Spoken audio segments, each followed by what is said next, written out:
Hart searching, close to 5 seconds. Bridges gets it, turns, fires a three-pointer. Shot off the mark, rebound deflected, out of bounds. Knicks ball with 2.1 remaining.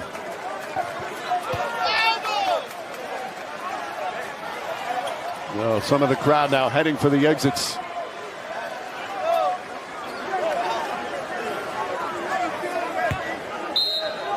Brunson's looked like they're going to lob it. Nope. Anunoby, corner three, fires away. Shot's no good. And the Spurs win. What a response from San Antonio. They do it again. An inspiring road win. And they are right back in the series. The Knicks lead cut 2-1. All right, folks. Welcome to the Sports Talk with Chris Heidel here on Tuesday. And the Spurs came into New York last night down 2-0 and stole Game 3. Literally stole Game 3. And now they will get set for Game 4 tomorrow night at the Garden. And let's bring Adam. You want to bring in your next one? Yeah. So last Tuesday, if you remember, we previewed Game 1 of the NBA Finals, and here we are now to recap Game 3. So let's bring in one of the coolest San Antonio Spurs fans that you know, Serhan. Dayi from Cincinnati. Serhan, as always, thanks so much for joining us. And what was your take of San Antonio's win last night in Game 3? They finally did what I thought they were supposed to do. I mean, you have a 7-3 guy, you attack the paint. You establish it early, and that's what you're able to do. And from that point, it makes everything easier. Yes, they had their usual flaws. They had their ups and downs, especially the second quarter, which all three games, the Knicks have just wrecked the Spurs with all of them. But when you make things easier in the paint like that, and we talk about throughout NBA history, you have a guy like that, you better put him in the paint, and that's what they did. Pick and rolls, lob passes, points in the paint. That's where it was established. And some of the open looks were real open looks because now the Knicks defense had to react, and that's how it happened in the first, early on. And even though the Knicks came back and had the halftime lead, you still had a feeling the Spurs could have just gone to their big guy anytime they wanted, which is what they did, and we control the paint the way they did on offense. It opens everything up, and it makes life easier for everyone. And as a result, everybody followed suit. Stephon Castle followed suit, especially who had the giant first half, which kept the Spurs in the game when the Knicks were just shooting the lights out. And in the second half, even though he didn't shoot great, De'Aaron Fox hit big shots. Castle hit the big three. Vassell hit big shots. That's all because they had to pay attention to the paint. And when you start with inside out, that's how everything works. Yeah. So let's bring in Bob Waters from Lockup Sports. Bob, good job on the broadcast last night, buddy. Thank you. I'm glad you enjoyed it. It was like I felt like I was sitting next to you when you were doing the broadcast. Yeah, it was really good. Yeah, it sounded good. You liked it? Yeah, it was good. It was great. Good. Yeah, everybody should check it out. I do it for all the games. I do like a play-by-play radio style call, and I have a scoreboard. People always ask it. And someone always, without a doubt in the chat, is like, are you going to show the game? And I say the same thing. I said, well, look, we made our bid. Our bid was $500. We got outbid by ABC and Disney by about a couple billion. So, we did our best. Nice. Only a couple billion. Well, you do when I was a kid, I used to do that. I used to take the Oriole games when I was down here. I used to take my tape recorder and turn down the sound and do play-by-play with that. Yeah, I used to do it all the time too. Yeah. I used to do the same thing, and now I enjoy doing it. And then people seem to like it, so I like it. Yeah, and we get a lot of people. We get a couple thousand people listening. We got like 4,000 or 5,000 people. It was good. Hey, in New York, you had one of the all-time play-by-play guys who we all wanted to impersonate, the great Marv Albert. I mean, yeah. You always wanted to be Marv. I mean, play-by-play, the yes, and accounts, among many other things. So yeah, I was one of those also. Kick saving a beauty from downtown. Anyway, yeah. Yeah. So last night when he's not with women in backs of cars biting. Right. Anyway, tough game last night because all the distractions before the game with the president coming in and everybody was all up arms with all the security measures and all that stuff. So I felt like the Knicks kind of need to get that noise out of their heads and not worry about anything outside the arena because that was I think that brought to the game. I think it brought to the crowd. I think, and I said all the time. I said I was in the city during the afternoon. I was at the Garden right there earlier in the afternoon, like maybe 1-2 o'clock, and it was already a disaster. Like it was a mess all over, Knicks fans everywhere. And then as I was trying to get on the train to come home, I got stopped for like 40 minutes as the motorcade went by because Trump was going, it was just a disaster. And that's how it is. And like Trump has to understand that when you go in, like when you're the president, you're causing an inconvenience for everybody when you go anywhere, because you know what? The Secret Service, they don't care. They don't care that people pay $10,000. Their job is to protect the president, hands down, whatever it is, whatever you think about Trump or whatever. And I said he would have been much better going to San Antonio. I know he's a New Yorker, but he would have been much better. He would have been much better received down there. We don't like him up here. He's not we don't like him here. Plus, it's the Midtown Manhattan. Right now, you got people spending $10,000. It shouldn't take 3-4 hours to get into the Garden. I've been to big games, big moments at the Garden. I've been to Game 7, Rangers went to overtime. I've been to the Knicks playoff games. I've been to Rangers where Gretzky got a hat trick in the playoffs. I've been to Billy Joel concerts where it sells out. And I said to my wife, I said, listen, every time you go to the Garden, it's a sellout, right? So there's not any more and we walk right in. It's usually the easiest place to get into because we take the train, you walk right in, you go right in, no problem. There's not more people there last night than there was for a game on a Tuesday night in October because they're both sellouts, right? You can only fit a certain amount of people in there. And when I go to like a Billy Joel concert, there's more people. And we still go right in because they got the seats on the floor and everything. And you go right in. Last night you got people spend $10,000 around the corner. I think it affected the crowd. I think people were pissed off because they had to wait. They had to get there at 2-3 o'clock. And I don't think the crowd was as great as it could have been. Right. But I don't think that's why the Knicks lost. I think San Antonio came. They kicked their ass physically in the first half. They came in, and it was borderline dirty, but I liked it because they had to do it because they got their ass kicked in those first 2 games physically. They came in there, they were throwing around, they were pushing hard. The only reason Cornette was in that game was to cause trouble, right? He went in there, he bumps hard, the heart comes up, pushes them, half the team comes off the bench. They did something to it, and they got in the Knicks' heads, and they beat them. Well, I feel like tomorrow, you're not going to have any distractions of Trump going to be there. It's going to be back to a normal Knick crowd that's excited to be there. Yes, the tickets are expensive probably, and you'll see a different Knicks squad coming in tomorrow evening because you don't have any of that distraction that you knew that guy was coming on a Monday night, and we're not. We're not being political here on this show because I'm not trying to be political, but no. I mean, like it's clear, like we all hate Trump, all right? No, I'm just kidding. I don't want to be on that. I'm just kidding. But I mean, you're right. I think the crowd kind of had the spotlight on them, and they were trying too hard, right? The crowd was the story going into the game. It was the ticket, the prices, the crowd. What's the atmosphere going to be like? Everything. It's going to just go there, and it will manifest itself. Mm-hmm. Madison Square Garden's a special place on nights like those. Right, exactly. Adam, you got a question for us? Yeah, so going now into game number 4 tomorrow night, what can fans expect from New York knowing what happened last night? And, if they were to lose, I wonder what the media would be like. I mean, if they lose, then now you're back to square one, right? Now it's all even. Now it's just a wild series where no one's winning a home game, and it's crazy like that. And it could be one of those where nobody wins a home game. You have one of those every once in a while. True. But I think the Knicks should be all right. I think the Knicks play. Listen, as bad as they played, and as much as they got their ass kicked by the Spurs last night, they were in the game, right? They were in the game. It was a 2-point game. They hit the shots down. They just ran out of time. I thought when they went into the half, when they got their ass kicked by the Spurs jumped out 7-0 right off the bat. The Knicks were throwing the ball to nobody on the first couple possessions, just throwing it into the seats.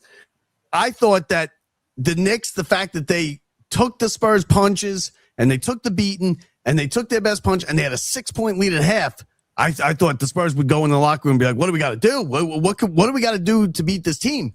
They didn't. They came out and they buckled down and they hit big shots. Listen, Castle hit a big 3. Castle had clutch free throws Harper hit that backbreaking shot when the Knicks cut it to 2, and Wemby. And you know what they did? It was simple. They got Wemby to the rim. It's not hard. Just you guys 7'4". Get him to the rim. Right. Don't have him take 19-foot jump shots. You had to be pulling your hair out there. What is it? Serhan, you had to be pulling your hair out the other night when you have a 7-foot guy and the best play they could draw up is a 19-foot jump shot. I've been pulling my hairs about that during the entire playoff run with this because you just said it. I mean, you're 7'3", get into the rim and do damage in the paint. And every time I see this guy take wild threes or whatever, I mean, yeah, I'm like, what in the world are you doing? His threes will happen naturally.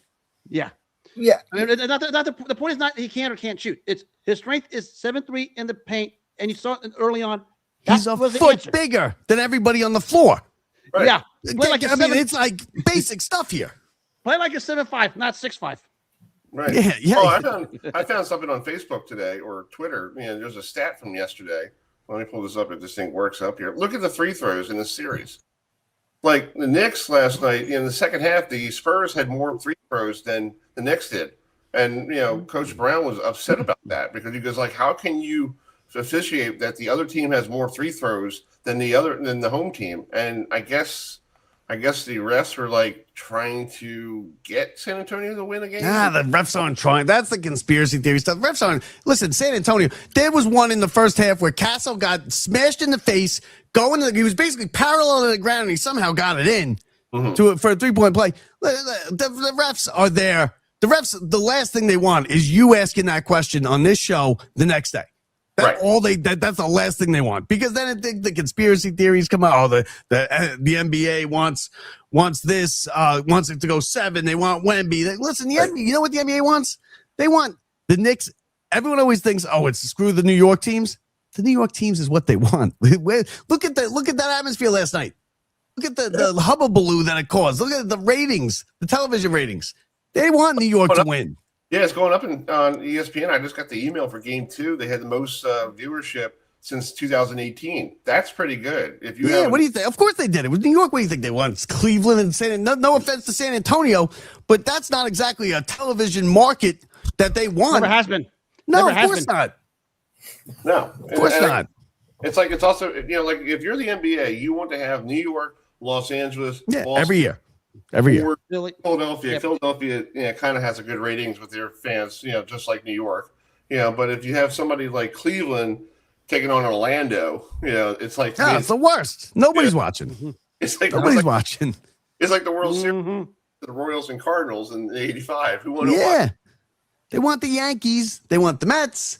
They want the Dodgers. They want the big markets. And I had Sean McDonough on my show, and I asked him that straight out. I go, listen, set the record straight. I go, I'm sick of hearing about it because everybody says, Joe Buck. I hate Joe Buck. He hates my team. He hates it. I go, tell everybody the truth.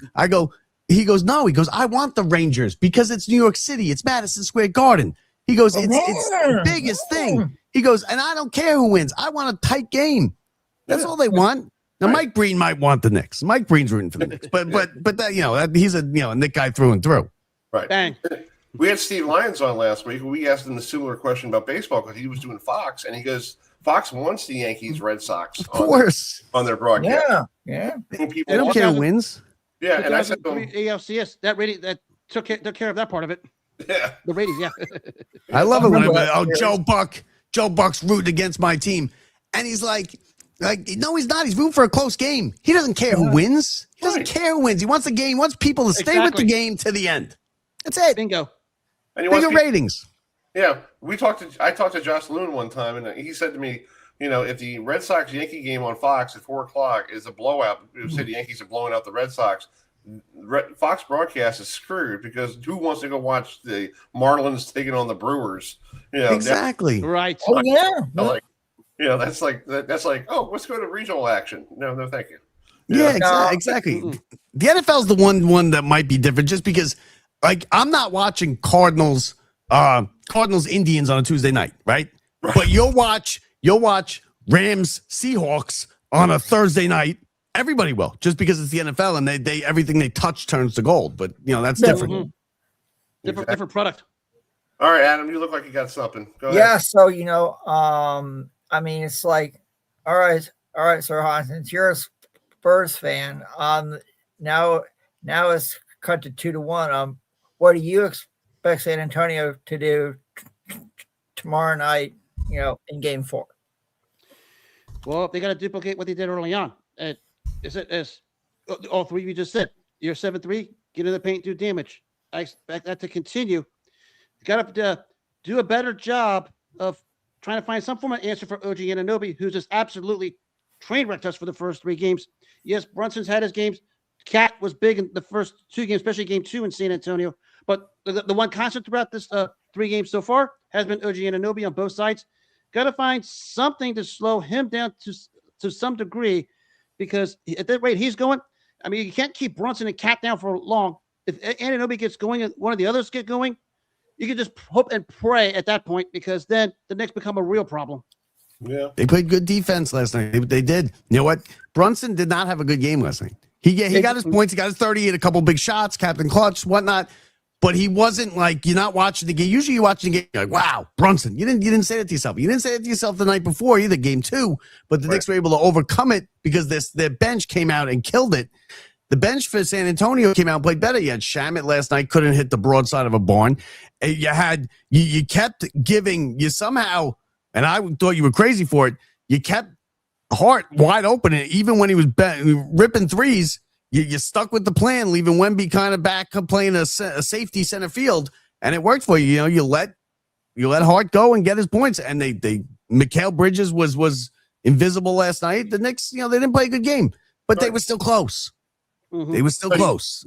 So, Bob, you think Brunson's still injured? Because I know in Game 1 he got hurt. He came back and did the Willis Reed. No, he ain't injured. Or he just using that to get more people. Yeah, he's a little injured. I mean, everybody's a little injured now. It is what it is. You've been playing forever. At this point, they're all hurt or sore of something at some point. That's why they love the day off today. They're probably sitting at the hot tub going like, oh, God. We got right. Tomorrow, I always look at it like, what, if you're out there playing, you don't complain about injured. Like, if you're out there and you're playing, that to me, that says you're okay.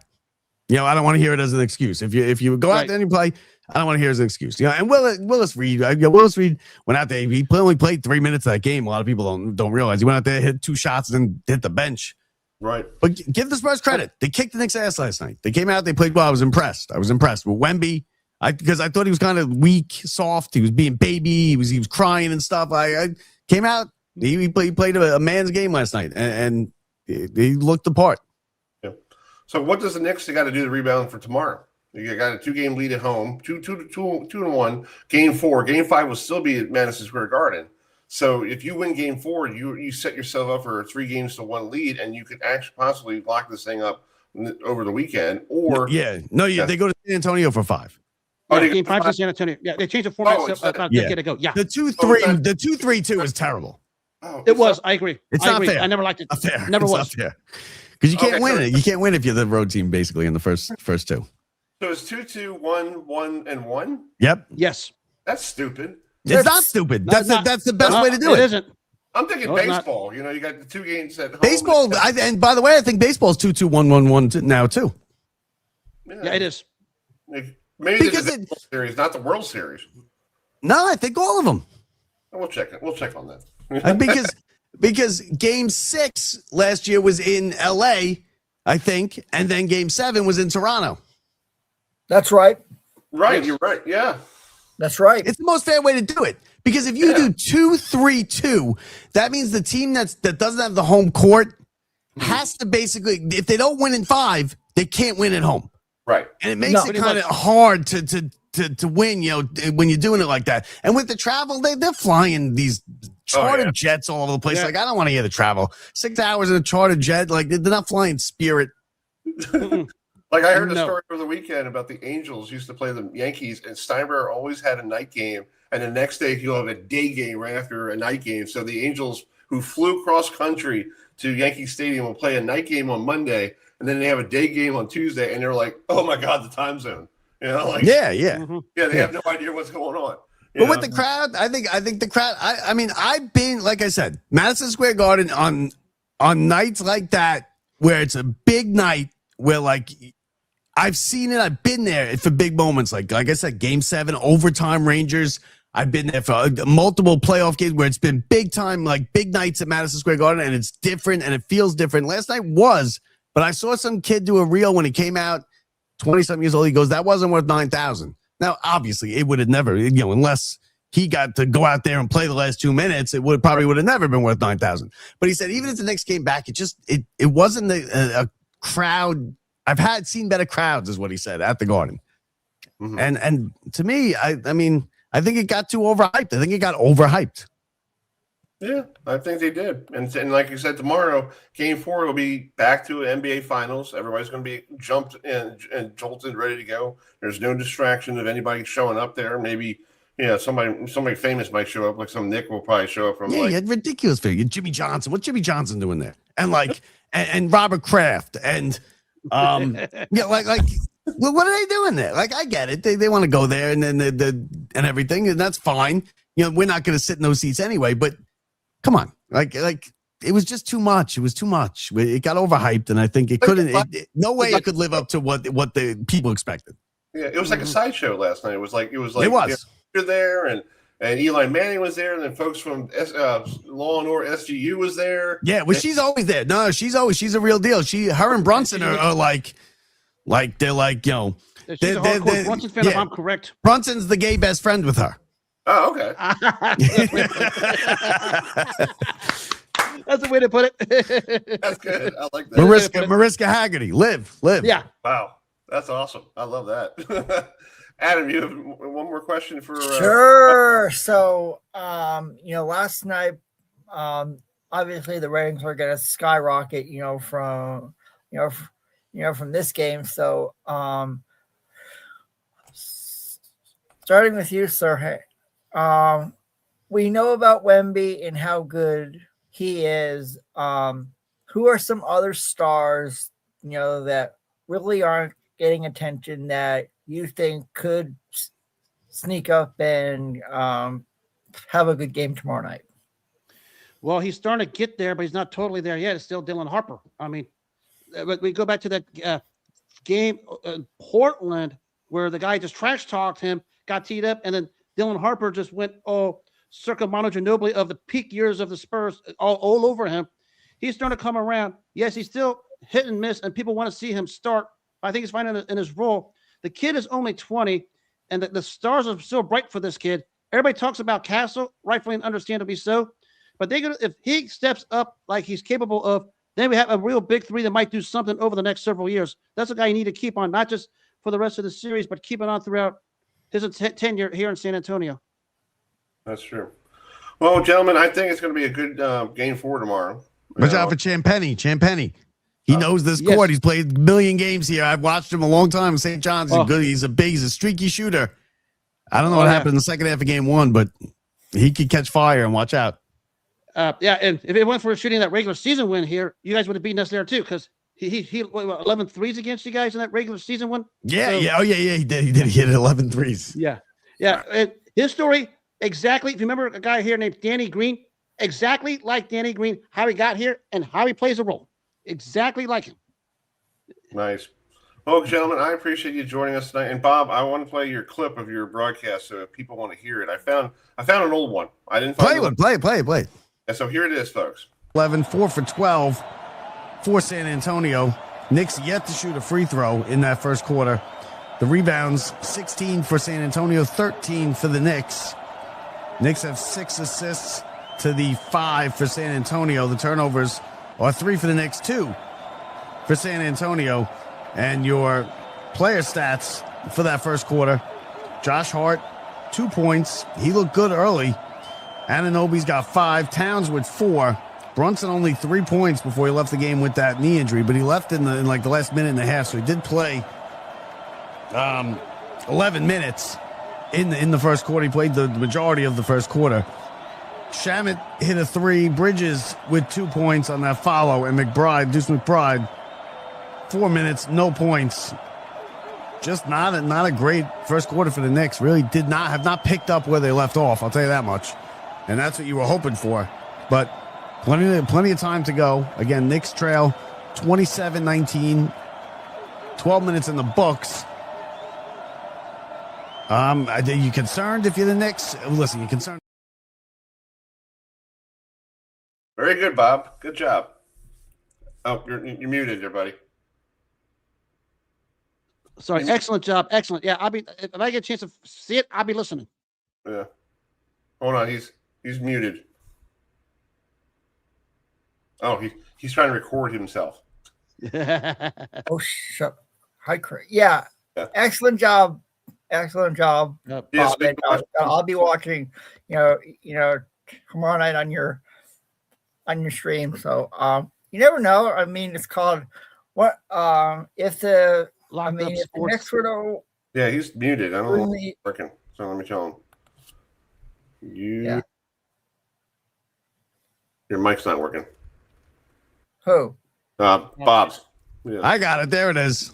There you go. I don't know what I was happened. I was gonna say it's called if the Knicks were to win the NBA Finals. I'll come on your show and recap it with you. I mean, it would be an honor. The night of the White House. Definitely. Oh, hold on. That's me. Accidentally. Sorry, guys. Because I was playing the thing. Who you guys got coming on next? You got anybody else coming on tonight? Danny Reed coming on. He's the voice of Georgia Southern. He's moving to Westwood 1 next year. He used to be on our show, and then we got bowling at 8:30 with Belmo and Bill O'Neill and Dave Ryan stopping by. So All right. Yeah, so. What about you? You get the guy who goes, who are you? What did he say? You're the guy that does we had him on before. I don't know who you are. I am. Yeah. I know P. Weber. I know P. Weber. It's P. Weber. P. Weber. All right, Bob. Keep up the good work. We'll talk to you soon. Okay. Thanks And tomorrow. Serhan Next is win tomorrow up. night. They're right back in control. Stranglehold. Yes, Enjoy it as always, guys. Okay, Thanks, Good luck. guys. Be the best team win. Thanks, everybody. All right, Thanks as talk- always, guys. All right, see you. Bye. That's fun. All right, that was really good. So Yeah. watch Bob tomorrow night. Let me I will, and yeah, it was. try to give you Yeah, Chris is called. yes. Now we shift from the NBA to college football. Yes. Well, we used to have this gentleman on our I show, know. and I saw something the other day that he's heading to Westwood 1, so he'll join us shortly. So let me try to get Bob's link here so Lock Up Sports so people could tune in tomorrow night. Yeah. I'll tune in. Yeah. Great. I follow tuned up. in just to see what he was doing because I see him doing it Like all. I said, I'll go on. And I'm like- I would love to go on a show, and Yeah. it's called. And like I said to you, Chris, I have a best friend who I went to school with in New Hampshire.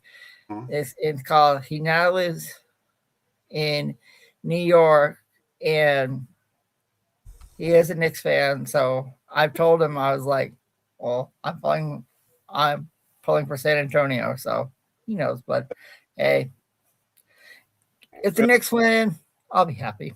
Oh, it was good. I hope last night, like we talked about, a lot of distraction for Game 3. There was stuff that didn't need to be distracted. You had people who couldn't get into the arena. There's people that I read today, like some ESPN reporter lost her iPad or something because terrorists did something to it. Like you don't need that circus, okay? And I'm not making any comments about the president or anything, but he has a right to do whatever he wants to do. Sure does. He could go to the NBA Game 4 tomorrow night if he wants to, But I think the Knicks next time should have had a plan in place, knowing that he was going to be there. Bingo. Like he was talking about it Tuesday of last week about Game 3. Yeah. If you were Madison Square Garden, you should have had a plan in place and say, okay, here's what we got to do. I would have had something set like Friday. Sunday afternoon, put a post on Instagram, and everybody like tearing them a new one. Yeah. So that was a circus. Yeah. Yeah, you don't need a circus going around. So, and if the Knicks get back into the game, that'll be great. For folks like that. Also, we got other sports going on in New York as well. There's a old-fashioned rivalry kicking off tonight in Citi Field. So, here's a clip from Carlos Beltran, who is now going to be inducted in the Baseball Hall of Fame. So here is Mets Cardinals, little clip. One swing could win it for New York. He whips it to deep right. That ball is out of here! Out of here! The Mets win the ball game. Beltran with a walk-off two-run homer in the bottom of the ninth. We talked at the beginning of this game about this potentially being an MVP showdown. For most of the night, it belonged to Pujols. The last shot belonged to Beltran. Well, 0 for 4 on the night and being very quiet, but gets the game-winning two-run shot and says, hey, I'm a candidate too. And you talk about an emphatic jump on home plate. He's got hops. Wow. And he's got a smile. I know it's not the old-fashioned Mets rivalry Mets Cardinals back in the 80s when we used to battle each other for NL East supremacy. From 85 to 87, it was a back and forth battle between. We didn't hate. They hated us. We hated them pretty much. And so I couldn't find any. This gentleman we're going to have on in a minute. Let's play a clip. It was the voice of Georgia Southern sports. So here's a clip from one of the football games he broadcast this year, and here it is. The snap, French fakes, French throws end zone, Camden Brown goes up, two hands on it, did he stay in bounds? Wings up, Eagle Nation, touchdown, Georgia Southern. It's 1,000 yards for Camden Brown, and it's his 14th receiving touchdown this year. What a remarkable catch over Boogie Trotter. It is 20-6 in Huntington. That guy is nuts. Yeah. That's really good. So we had this gentleman on all the time because a couple of years ago his team had to play in New Hampshire in one of the football games, and they had that's right. Move because of the storm. They had, I think it was a hurricane that came through there. I think, Yeah. So now after 11 seasons behind the mic, he's heading on to Westwood 1 to broadcast all the games on that wonderful network. Our friend Josh Graham is on that network as well. Yeah, we know Josh. Yes, call it. We'll see Josh in Charlotte at the ACC. Yes. Let's bring in Danny Reed, still the voice of Georgia Southern sports until end of July. So, Danny, thank you so much for joining us. I saw an email the other day that you were heading off to Westwood 1. I'm like, gotta get this gentleman on. We used to have him on all the time, and haven't talked to you in a while. So how's everything going down there? I know you're pretty excited to go join a brand new one of these good networks of Westwood 1, because we know Josh Graham really well. He's a good friend of ours. So what is your job at Westwood 1? Are you going to be doing more NFL, more college? What's the deal? Well, before I jump into that, you bringing up New Hampshire in 2017 is kind of a house of horrors, because that game got moved because of Irma. Go to Birmingham, and we get down 22-0, and we're thinking not to lose to an FCS team. Got it back to 22-12, but that was the final. That was a really tough year for Georgia Southern. It's hard to believe that's been 9 years ago. But yeah, after 11 seasons, this opportunity with Westwood 1 came up, and I can't thank those folks, especially Executive VP Mike Eby, enough for giving me the opportunity. I'm going to be doing a college football game of the week. It'll be power conference games starting week 0, going through all the way to the SEC championship game, which is nice because Atlanta's only 3 hours away from Statesboro, and we're going to stay in town for a little while just to see how this all operates. If it makes sense to relocate somewhere else, we'll take a look at that. I'll have a bigger presence with their regular season coverage of men's and women's basketball going into championship week on the men's side. Last year, I called the first 4 up in Dayton. I'm going to be elevated to the first weekend of March Madness, wherever that regional ends up being.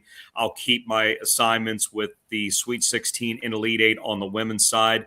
That's what's guaranteed, and there could be some ancillary things throughout the year. But once we get to the end of August, that'll be my first official responsibility. Derek Rackley and I will have the call for the Aer Lingus Classic over in Dublin between UNC and TCU. So I'm pretty fired up. Nice. Okay, so it's called. I've got to ask, since you're, will you be in Charlotte for the ACC kickoff in July?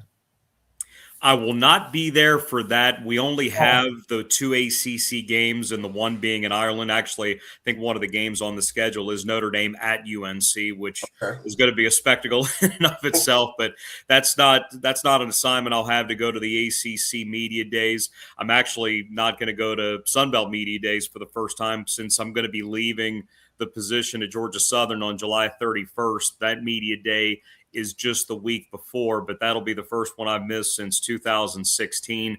But I know that the rights holder Learfield and the school are going through the process of taking applications and whittling down that list. And I know they're planning on having somebody hired very soon. And I'm happy to be a resource for that person once that they get in here with whatever they want to know, whether it's about Statesboro, Bullock County, Georgia Southern, or whatever. I got 11 years here, so that'll be fun to visit with them once they get their boots on the ground here. Yeah. Cool. Well, let's talk about the first time you got this job at Georgia Southern. Did you ever thought you're going to be here for like 11 years? Were you just thinking this is just a in between a road thing, and like you might move up to, you thought Westwood would have called you, or CBS Radio or somebody, and you're looking back on it now going, wow, I was here for 11 years. Well, the funny thing is when Tom Bowman offered me the position back in August of 2015, he said, all right, this is the one you've been kind of building towards career-wise, so you got to be thinking 7 or 8 years. And that's one that I kind of always had 7, 8 in my head. I thought that I had an opportunity that nearly happened 2 years ago, so it almost was over after 9. But this one timed up so well. I've been working with Westwood 1 in a number of roles for about 12 years, but the last 2, I'd finally gotten some chances on the air. Before that, the first 10, it had been some spotting, some sideline producing, and some stats. But the last 2 years, when I got a chance to do some men's basketball championship week, I've done the women's Sweet 16 and Elite 8 each of the last 2 years, but getting bumped up to the first 4 a year ago and having that Miami game to cap off 4 games in 2 days. I saw 2 teams win for the first time ever in the NCAA tournament, and then that classic with Texas hitting the buzzer beater against NC State. But with the role that had been occupied by someone else at Westwood 1 became available, they got in touch with me. We had some conversations, and it just felt like the time was right to take this move in my career and take a shot, if you will. And it's funny how everything times up the way that it's supposed to. These guys have been great to work with since 2014, and now to have an even bigger role, I'm really fired up to go full bore with them because they've been phenomenal ever since the word go, and this is going to be a lot of fun in a lot of different ways. Right. I mean, early in the season, Georgia Southern has a exclusive contract with ESPN because of some belt conference. And, when it comes to baseball games, I know you guys have played Georgia and Georgia Tech. They have come to Statesboro, and I watched the games here in North Carolina. It's like, yeah, I know that voice. And it's like, so obviously you called when Georgia came to Statesboro earlier this year for college baseball, you saw them up close and personal. So what's your take on seeing a team you called, in the regular season have a shot to win a national championship, perhaps in Omaha?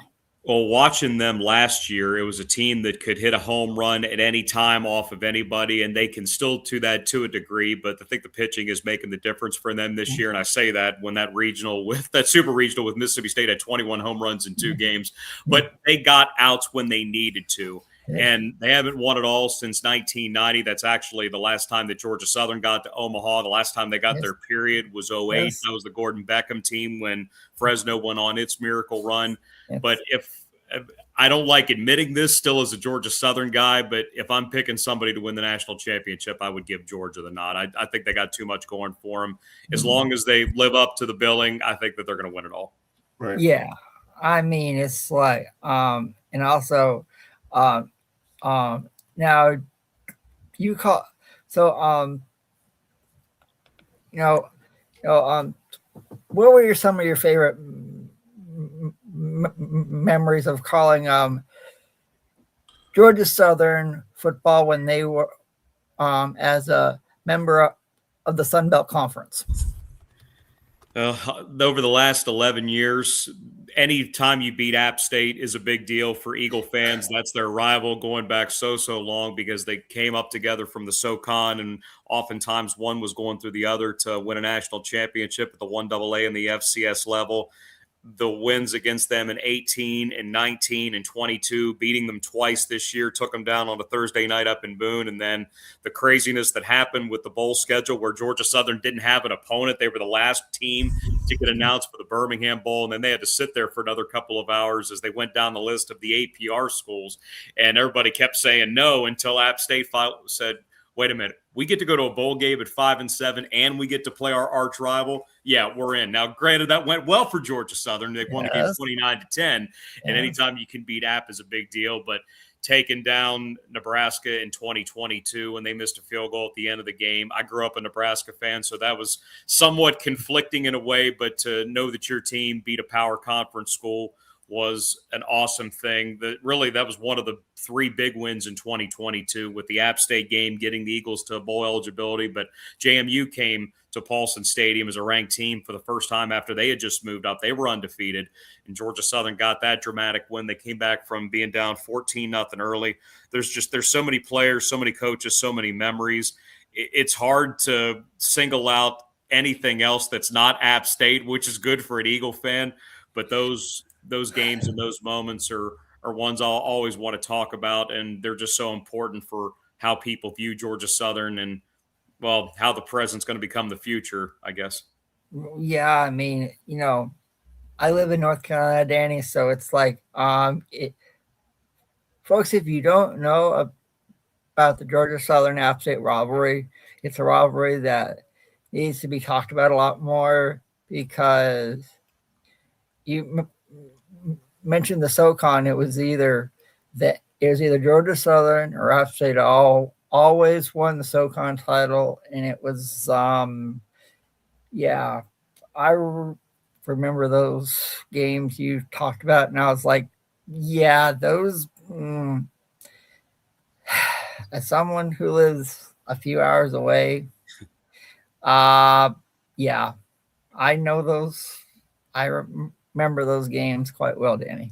Well, when the rivalry is called Deeper Than Hate, you could not know anything about either of the schools, but you said, okay, Deeper Than Hate. I've heard clean old-fashioned hate. I've heard the border war. I've heard of civil war. What does Deeper Than Hate mean? If you go online and do some research about the history of the two and how so many times Georgia Southern beat a number one App State team or App State beat a number one Georgia Southern team, there was a stretch where I think 19 times out of 20 years they were either first or second in the SoCon. So they were the two schools that everybody was shooting for in that league, being able to move up together in 2014. Both have had success since moving up, but lately, thankfully, Georgia Southern's had a little bit more of the upper hand, and hopefully that continues for Clay Helton and crew in 25 or in 26 now.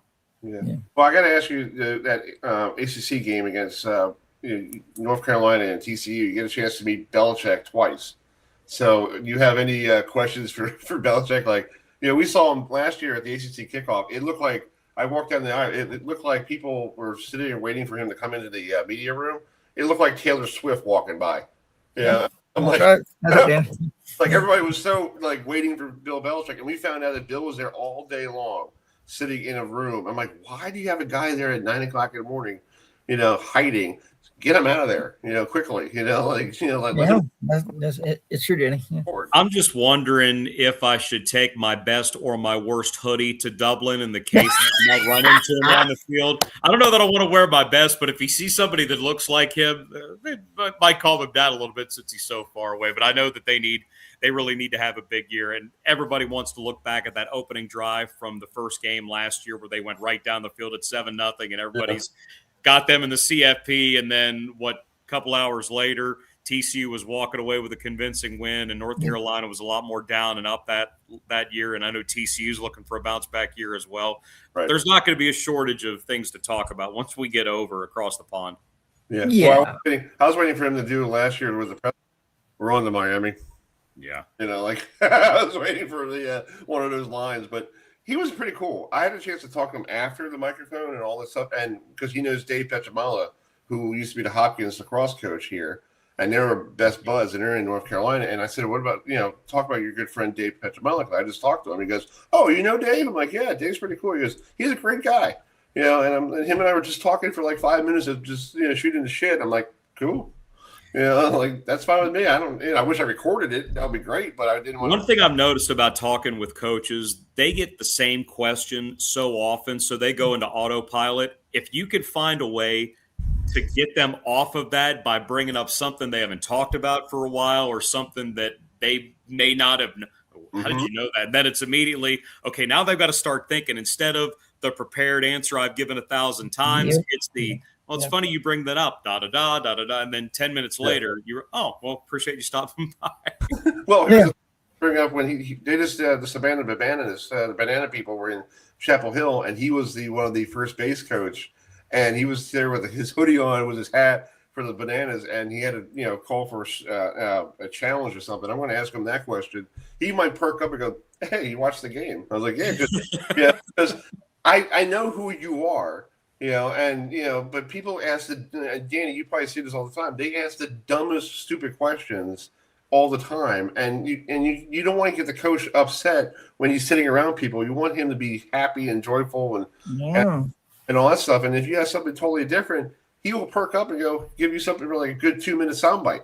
I don't envy a journalist trying to ask a question of someone that comes off as gruff, and everybody has their own opinions about how he deals with media, but for what we talked about already, if you can get them to talk about something that they're not prepared for, so they have to start thinking, but also, even though that these coaches are placed up on pedestals by fans, media, and everybody because it's oh my gosh, I get some time to talk with this person. Still a guy, still a woman. It's still, if you can have that person-to-person interaction instead of I'm the journalist and you're the coach, and things that happen thousands of times per day, there's a chance you're actually going to get something out of it instead of just your canned blah, blah, blah responses that we see so much. Exactly. Well, Danny, I want to let you go, but thank you so much for coming on, and we'd love to get you on for that TCU game. We'll talk, if you were available the week before, we do our preview for that first week 0 game. If you're available, we'd love to have you back on. And we know we have a friend at Westwood 1 anytime we need something. No, I'd be happy to talk to you guys. I appreciate you having me on. Thanks for the words, and it'll be here before we know it. It's called tomorrow is 5 weeks until Chris and I are at the ACC kickoff, and it's like college football season will be here before we know it, Danny. Well, the Phil Steele Physical magazine, it's on its way out very soon, and for a lot of I people, saw that. Now it's football season. Now we can talk college football. Now, it's called. I have my Athlon Sports preview, but when Phil Steele comes out, I'm grabbing it. It's a different kind of. There's one's like a birthday, one's like Christmas. You're not really. Oh yeah, Danny. Exactly. All right, sir. Good luck with the packing up, and and good luck with your coverage on the Westwood 1. And we'll keep in touch. Okay. All right, guys. Thank you for having me. I appreciate it. All right, man. See you, dude. Bye. Thanks, Danny. All right, Danny Reed. I love Danny Reed. Yes, he was the voice. Used to be the voice of Georgia Southern. Yes. Full time on Westwood 1, and you might hear him back here when they do the TCU take on North Carolina and Ireland. So anyway, yeah. So Adam, you want to bring this next guest in? We're talking baseball, college baseball, because he does the engineering for Ole Miss baseball, and they just So play it. This is you probably will hear. You don't hear his voice, but he's behind the mic engineering this. So this is from the Ole Miss winning over their arch rival Auburn over the weekend. Ground ball rolled third base side. Udemark's got it. Throws to first in time for the out. The Ole Miss Rebels are headed to Omaha. What a play by Udemark. He had to charge it and fire to first, and the Rebels will head back to the promised land. That's right, folks. So the last time the Ole Miss Rebels went to Omaha, they won back in 2022. Oh, wow. So what can we expect from Ole Miss and head coach? The legend that he is, Mike Bianco. well, to give us a little sneak peek of Omaha, let's bring in Dave Polaski, who's an engineer at Ole Miss. So thanks so much for joining us tonight. And congrats to Ole Miss for getting back to the College World Series. So what was that experience like at Plainsman Park over the weekend, seeing the Ole Miss Rebels, win at a rivals park instead of Swayze Field? Well, Adam, Chris, glad to be joining you guys. First of all, I never get tired of hearing David Kellum's voice. I've been working with him for 6 years now as both the engineer and the studio host. He hears my voice enough during the course of the broadcast, whether it's jumping in with pitching change breaks and things like that. But going on the road and taking down Auburn in 2, that's pretty special. Didn't meet them during the regular season, so we didn't have a real feel for what they were as a team. We knew what they were on paper, the number 4 national seed and obviously a really good hitting team, a team with an elite pitching staff, top 10 in the country in ERA, and they just had to grind it out. But the Rebels, the way they're playing right now, they've been really confident, and there's a vibe about them, and it's a vibe that's similar to what they had in 2022 when they won the whole thing. Granted, the circumstances were a little bit different. We were literally the last team into the field in 22 before running the table all the way to the College World Series semifinals. But, this is a confident team. And as the wins started to pile up, you started to get that sense of, hey, you know what? This team can hang with anybody in the country. And so far they've been showing it throughout the regionals and supers. Yeah. Oh, yeah. And over the weekend, I got a chance to watch all these games, and I was so impressed by West Virginia, who they have never made it to the College World Series, and that is a pro team in Morgantown because they don't have pro baseball. They don't have a pro basketball team.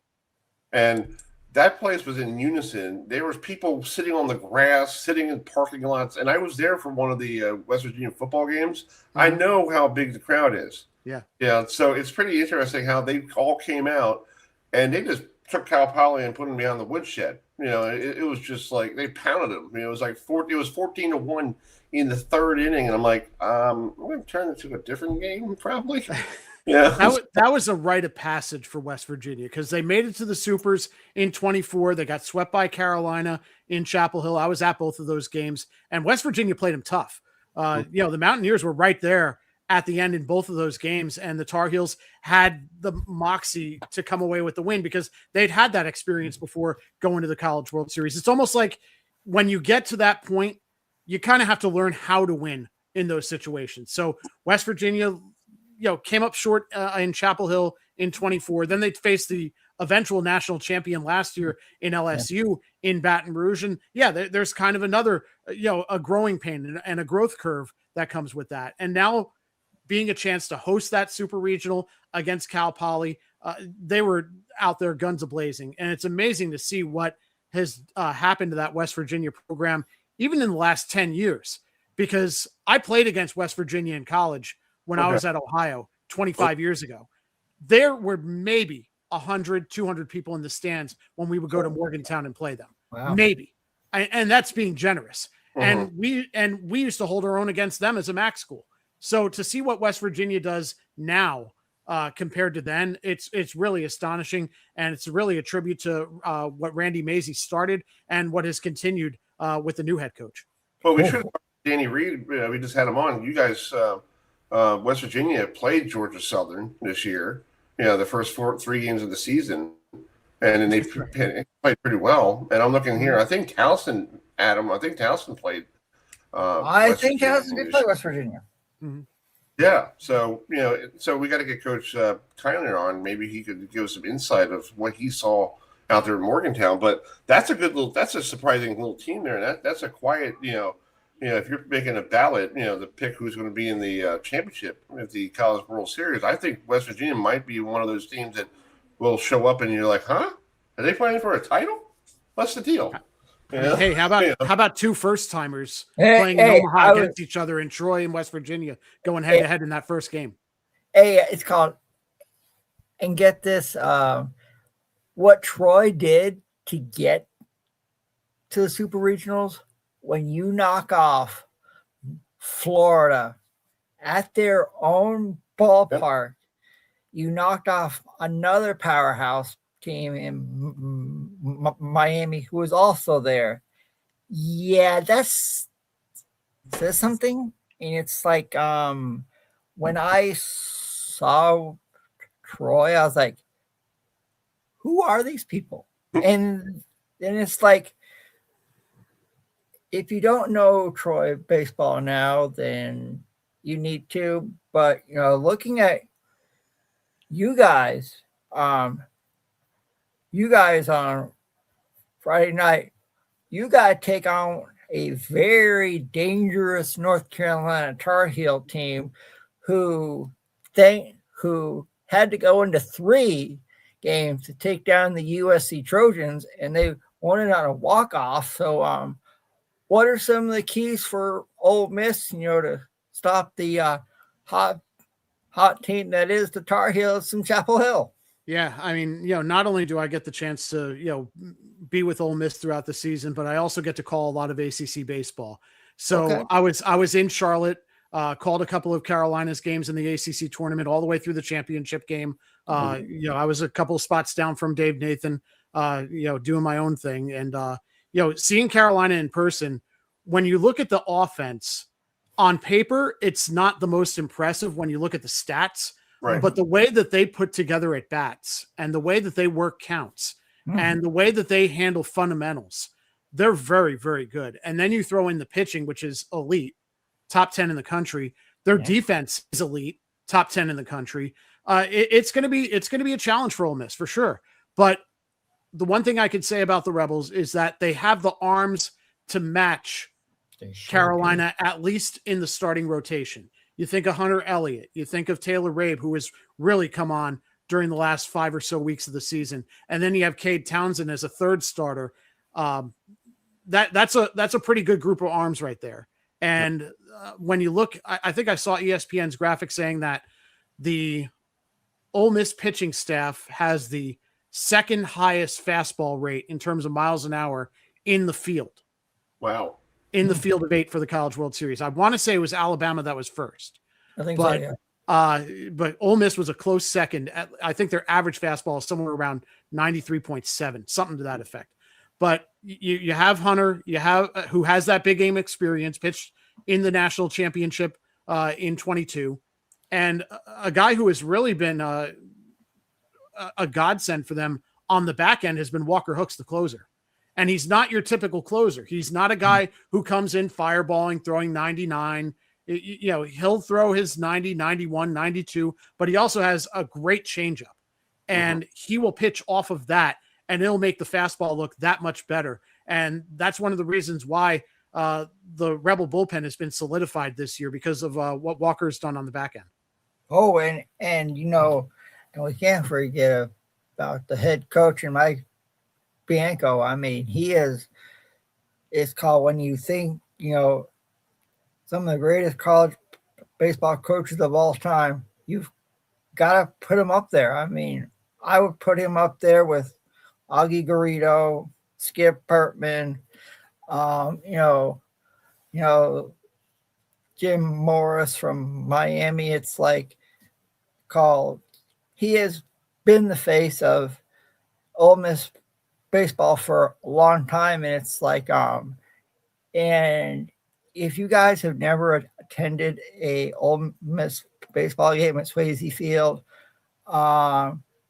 obviously I never have, but I want to someday, because that atmosphere, Dave, it's like you have the every time they hit a homer, the Showers and right. Showers, yeah, and it's like, I love it. I mean, it makes what Ole Miss baseball is, in Oxford. And it's like,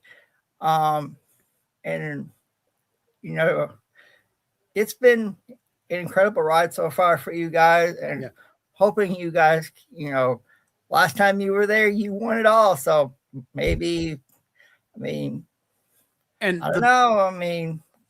And Adam, the best part is, again. the best part is showers in Wright turns into showers in Omaha, because we Yes. saw that throughout the College World Series in 22, where when we had the back-to-back home runs in that championship series against Oklahoma.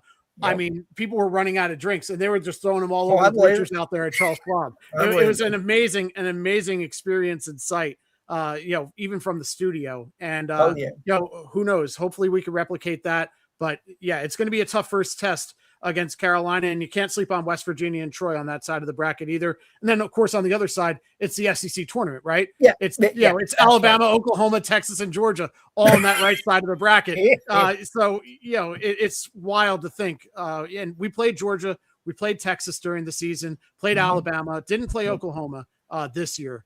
But, those are all formidable teams, and you know what you're getting into when you look at this bracket. Well, definitely, Dave. It's called, as someone who loves following college baseball all season long, it's like over 250 Division I teams started on this journey. We're now down to the Elite Eight. Yeah. By next weekend, we'll be down to crowning someone hosting that national championship trophy, and it's crazy. All 8 teams that were there in Omaha last year, none of them made it this year.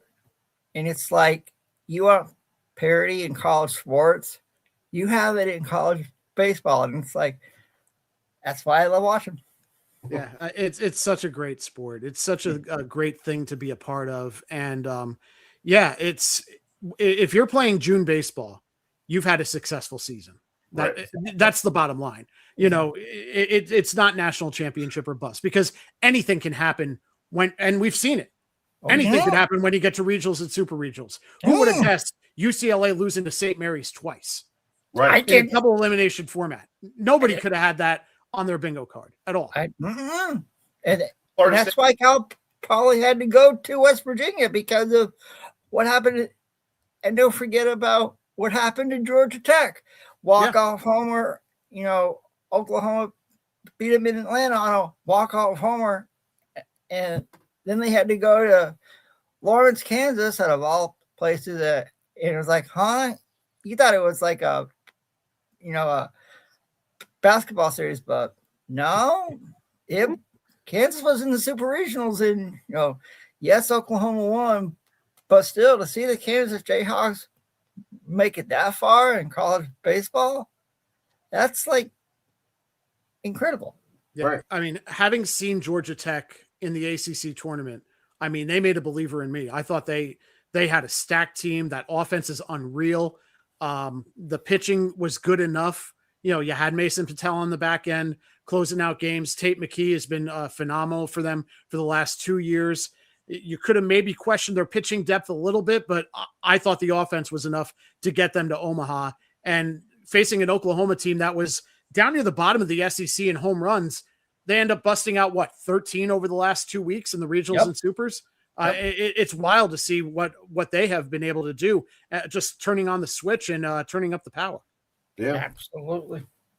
Well, Dave, it sounds like it's going to be a great weekend of college baseball, and enjoy the scenery. I know you have to be at home, but hey, you're doing playoff baseball. That's better than nothing. That's right. Yeah, being in the studio, I feel like I'm a part of it. Getting to do the updates and stuff, being on air with DK and Hendu, it's a treat to work with them. It's fun when you get to work with friends, and they become friends over the last 6 years. So I can't wait for Friday. Exactly. Well, good luck, and I know we'll talk later down the road how our Mets and Jets and everything else is going on. That's right. Yeah, we'll have plenty to talk about with that. Yeah, we'll miss football too. We'll talk about that in the quiet months before college football. Right, you got it. All right, buddy. Thank you so much for coming on. We'll talk to you soon. You got it, Chris. Adam, thanks so much. Appreciate you. Bye.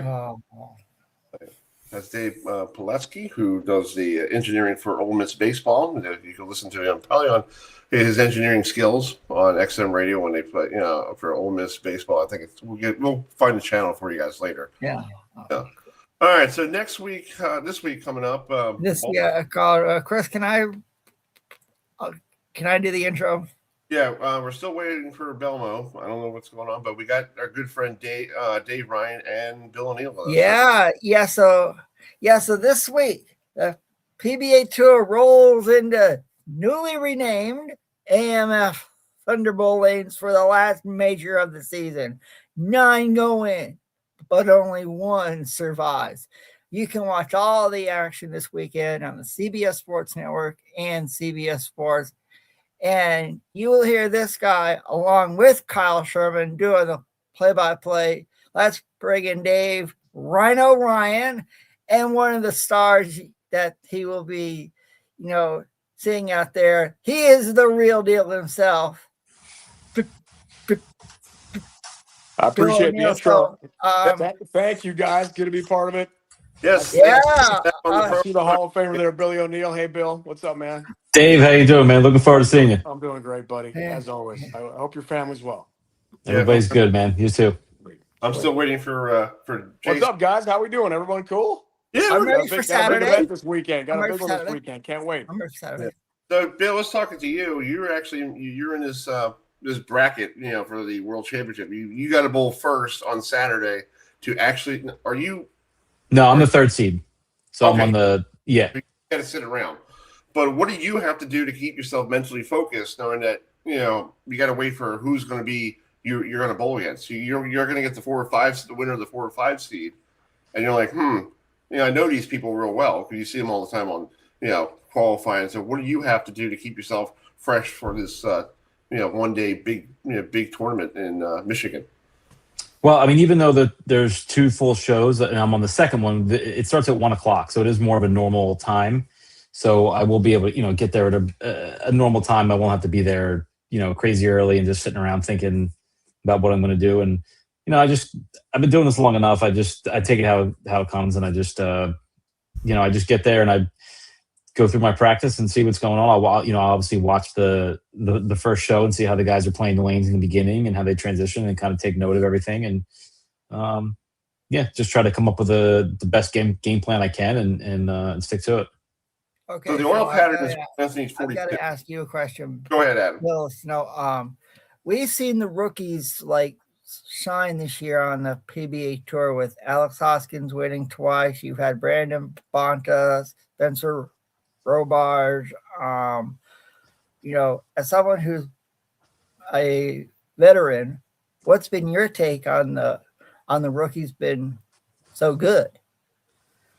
I think it's because they're a lot more prepared than any of us were when we came out. Just use myself as an example. When I came out and I bowled in college, and I bowled really well in college, but we bowled on stuff that was a little bit easier. And then how the lanes, we just bowled 10 people on a pair, and we bowled 6 games with no re-oil. And pretty much every pattern by the end just became you had to throw it hard and you had to be accurate throwing it hard.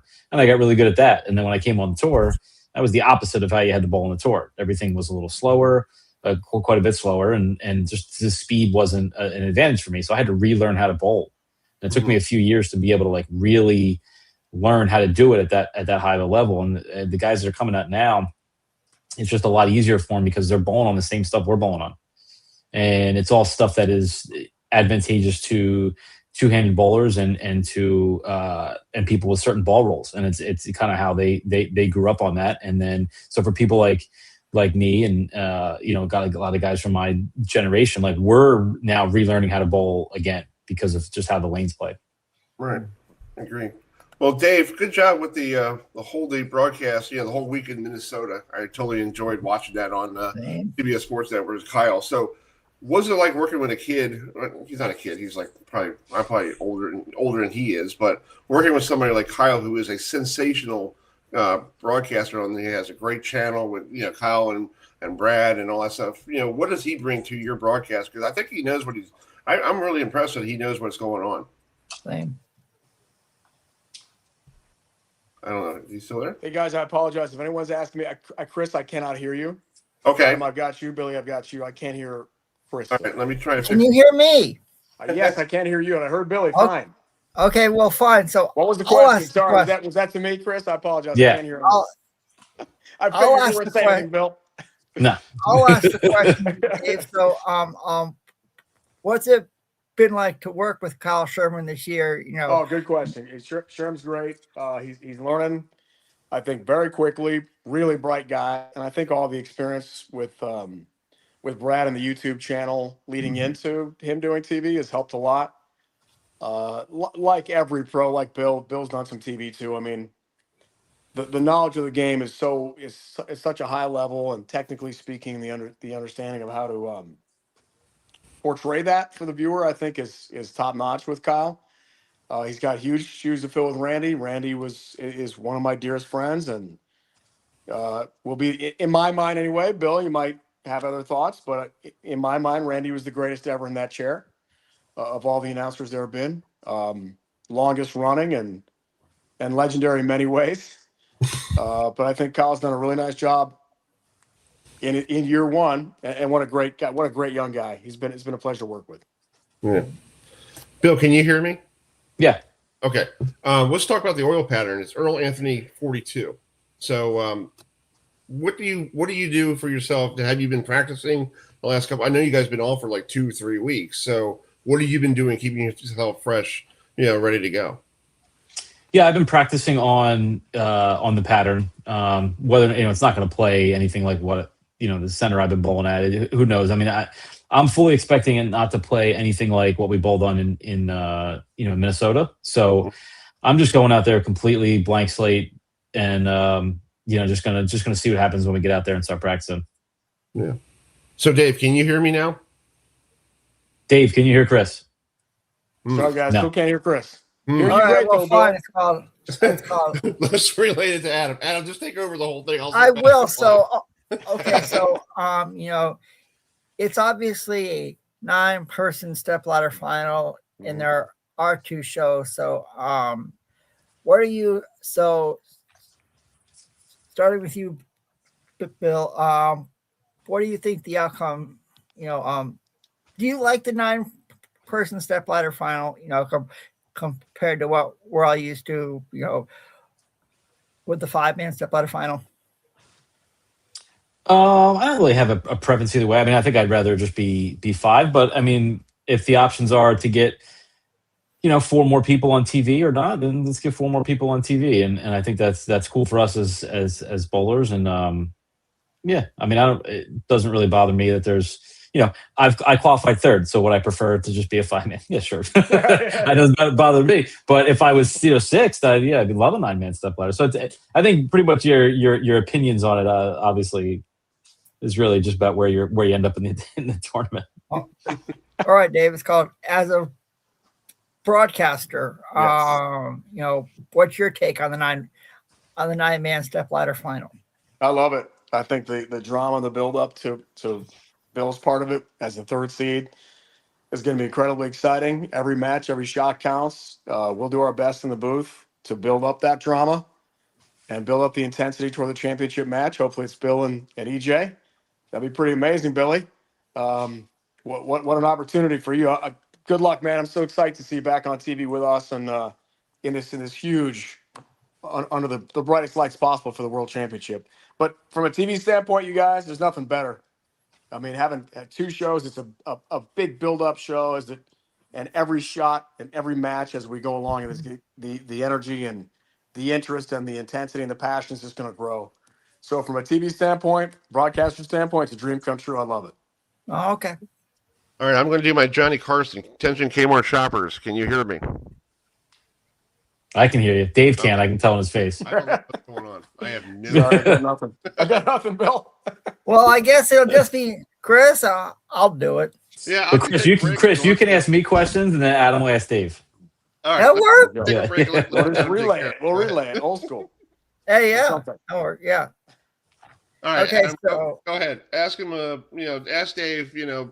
Okay, so yeah, go ahead. Yeah, so obviously the PBA Tour has been here in the past with at Thunder bowl lanes. What's it? For people who have never gone there, just talk about the atmosphere, and having this World Championship at a place that everyone knows in the bowling world. Yeah, Strobel Arena is it's a world famous venue. I've been there many, many times, doing everything from Junior Gold to the PBA Tour Finals on CBS to huge events, USBC Masters on Fox. So I probably, as a broadcaster, been there at least 7, 8 times. I like our little perch up high that Bill knows about, so we're not right on the lanes, which probably is a little less distracting for the players, so we don't catch them in their approach. I love that feel, and it's historic. It's a venerable venue, which is really interesting for me. That I love history, sports history, and to be a part of it is a huge thrill. But I love the arena setting. We have a lot of people seated. It's got a very big time feel to it, and what a great way to wrap up the majors anyway this year. We're back in Billy's home state after that in Bethlehem, but it's a really cool place to do a show from. I love our little booth up top. It's just got that big time feel to it. Yeah. So obvious. Yeah. So for you, Bill, what are some of your favorite memories of bowling at Thunderbolt Lanes? Oh, I have a ton of memories from Thunderbolt. That arena is where I won my first title. Made multiple shows in that, and got to compete in that arena many times. World Championships in 2019. Made the Masters show there last year. And the place, it feels like something, when you're bowling there. It's like the big high ceilings. It just feels grand. A lot of the centers we go to are, you get the real low ceilings. Everything's kind of tight. It just doesn't feel like a real event, but that place does. All right, Bill, we got to also ask you a question about this season. What do you like about the season so far? Because we just got the ratings back from. It's a good take. Bill, what year was that your first title? Dave, I can tell you still can't hear Chris. Yeah, can I hear the first title was in 2009. The first World Series game. Oh, sweet. Okay, awesome. Okay. Yeah. So Bill, what I was asking is, when you the season, we just got the ratings back from the CW. What do you think about? I'm not sure who's talking. I just my little addition on that. The high ceilings are great, Bill. I love it too. It's just that whole arena has a feeling of like I don't know, Joe Louis Arena in Detroit, like Boston Garden, Maple Leaf Gardens. It's just got that feel of some old venerable historic stadium arena. I love that. I love that history. Yeah, for Adam, sure. you have another question? Go ahead, bud. Yeah.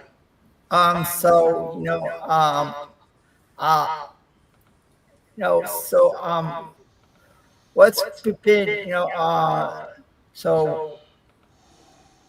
obviously you have to win a title to win Player of the Year. So, Bill, what's your take on the race for the Player of the Year? I mean, EJ hasn't won a title yet. Belmo hasn't won a title yet, and you need to win one, to be eligible. I think the Player of the Year race is really wide open because EJ hasn't won. I think if that wasn't a rule, EJ would be my pick at the moment. But since that's a rule, you can't vote for him, and it's really wide open. And I think even for me, if I win this World Championship and then I win the Norm Duke Open, then I don't see why I wouldn't be up there as well. I mean, it's just it's really wide open. So these last couple events are really going to determine it. Yeah, and it's like all right, Dave. For people who don't know about Tom Strobel, whose Strobel Hall is named after. Obviously, you had a chance to talk with him. When you've gone there in the past. What was he like to be around? Well, I'm sure Bill could probably speak better as a competitor and player, being around that family and being on the other side of the bowling center where competition and match play takes place to leading the show. But every interaction I had with him was fantastic. True gentleman of the game, a steward of the game, someone who loved the sport and really promoted Michigan bowling immensely. I was always very impressed to be around him. He was always very welcoming to me. Even as a young announcer, one of my first trips there, he knew who I was. He watched our shows on ESPN and was an incredible host. So it's always awesome to go there and be a part of his memory and legacy. All right. You have any favorite memories of Tom Strobel, Bill? Yeah, Tom, he like took care of us as players a lot. Like I remember the very first World Series. We were there in August, and we were there for the whole month. We bowled like whatever it was, six events, I think, or something like that there. And there was multiple off days, in between events, and he had golf set up for us all over the Detroit area, like at the best, like the most exclusive clubs in the area, and made sure that if we wanted to play, we got in, TPC Dearborn and Detroit Golf Club, all these places, and it was like really, really awesome. And he really, really went out of his way to make sure we had a great time, while we were there. It was pretty neat. Yeah,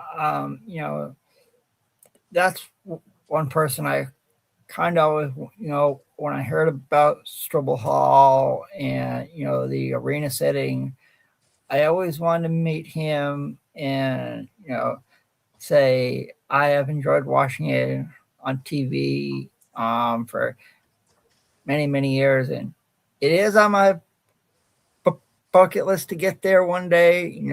After seeing all the craziness, all how the atmosphere is, how the fans love it. That's next. I mean, obviously, you guys know I've gone to Bayside for the PBA League. I've gone to Riviera Lanes for the Tournament of Champions. I've gone to Reno for the World Series of Bowling, but haven't gone to a USBC Masters event yet. Haven't gone to a US Open event yet. So those are the last two I need to knock off. And one of these days I do want to get, to Thunderbolt Lanes and experience it. And, just to say, I've checked that off my bucket list. You got to make a point of it for sure, Adam. It's got to be on your list, man. Yeah. It's a must do, I think, for any serious bowling person. I know you are one. So yeah. I feel like we'll be back there again. I don't think this will be the last time we're cool. bowling in that area. Yeah. I mean, I can say that when Tom, obviously it'll probably be in October, or November when the 2027 PBA Tour schedule gets announced. Then, it'll right before it'll be time to get tickets. And it's called, it's hard, I wish it was like, like I wish that the World Championship this year was like next year, I mean, in the springtime, it's nice weather, you don't have to worry about snow in Detroit, and hopefully the World Championship will stay, like this next year. Yeah, that would be good. Detroit in the winter is no fun. I know that. I know that. Yeah. So, so getting back to you, Dave, you recently called, I saw this online, an indoor football. You called indoor football for the first time. What was that like? Yeah, it was a blast from the past, Adam. I had done way back in the day, like with Mike Golick and Merrill Hodge, did arena football. And then CBS had Arena Football League action for 3 or 4 years. I did a bunch of those games. And then the AFL has folded a couple times. This is now the IFL. Yes. Which is a merger of 2 other leagues. As a team in Jacksonville called the Sharks. So it's a blast. I don't know if you've ever seen it, Bill, but it's fun, man. The games are wild. It is a 60-minute game. It's a 50-yard field. It's indoor. 8-yard end zones, some crazy rules. You kick off, you can kick it to the uprights for 2 points. They call it a deuce. So it's like super fast-paced, fun football. It's awesome. Lots of hits, lots of sudden changes. So it was way cool. I got the chance to do a game last weekend in Jacks. Really enjoyed that. But nothing is going to match this Saturday that Thunderbolt. No, nothing's gonna match Saturday. No, it's like you guys know I'll be glued to my TV here in North Carolina, and it's like and it'll be a lot of fun, seeing a 9-person step ladder final. You have some quality guys in there other than you, Bill. You have Zach Wilkins from Canada, who has been sensational this year. You obviously EJ Tackett's there. Your old partner, your old doubles partner in crime, Jason Belmonte, will be there, and it's it's going to be a whole lot of fun. And you guys can watch all of the action Saturday on the starting at 11 a.m. Eastern with the first show on CBS Sports Network. And then I'm happy that the second show is going to be on CBS, because CBS really hasn't had the PBA Tour on a lot.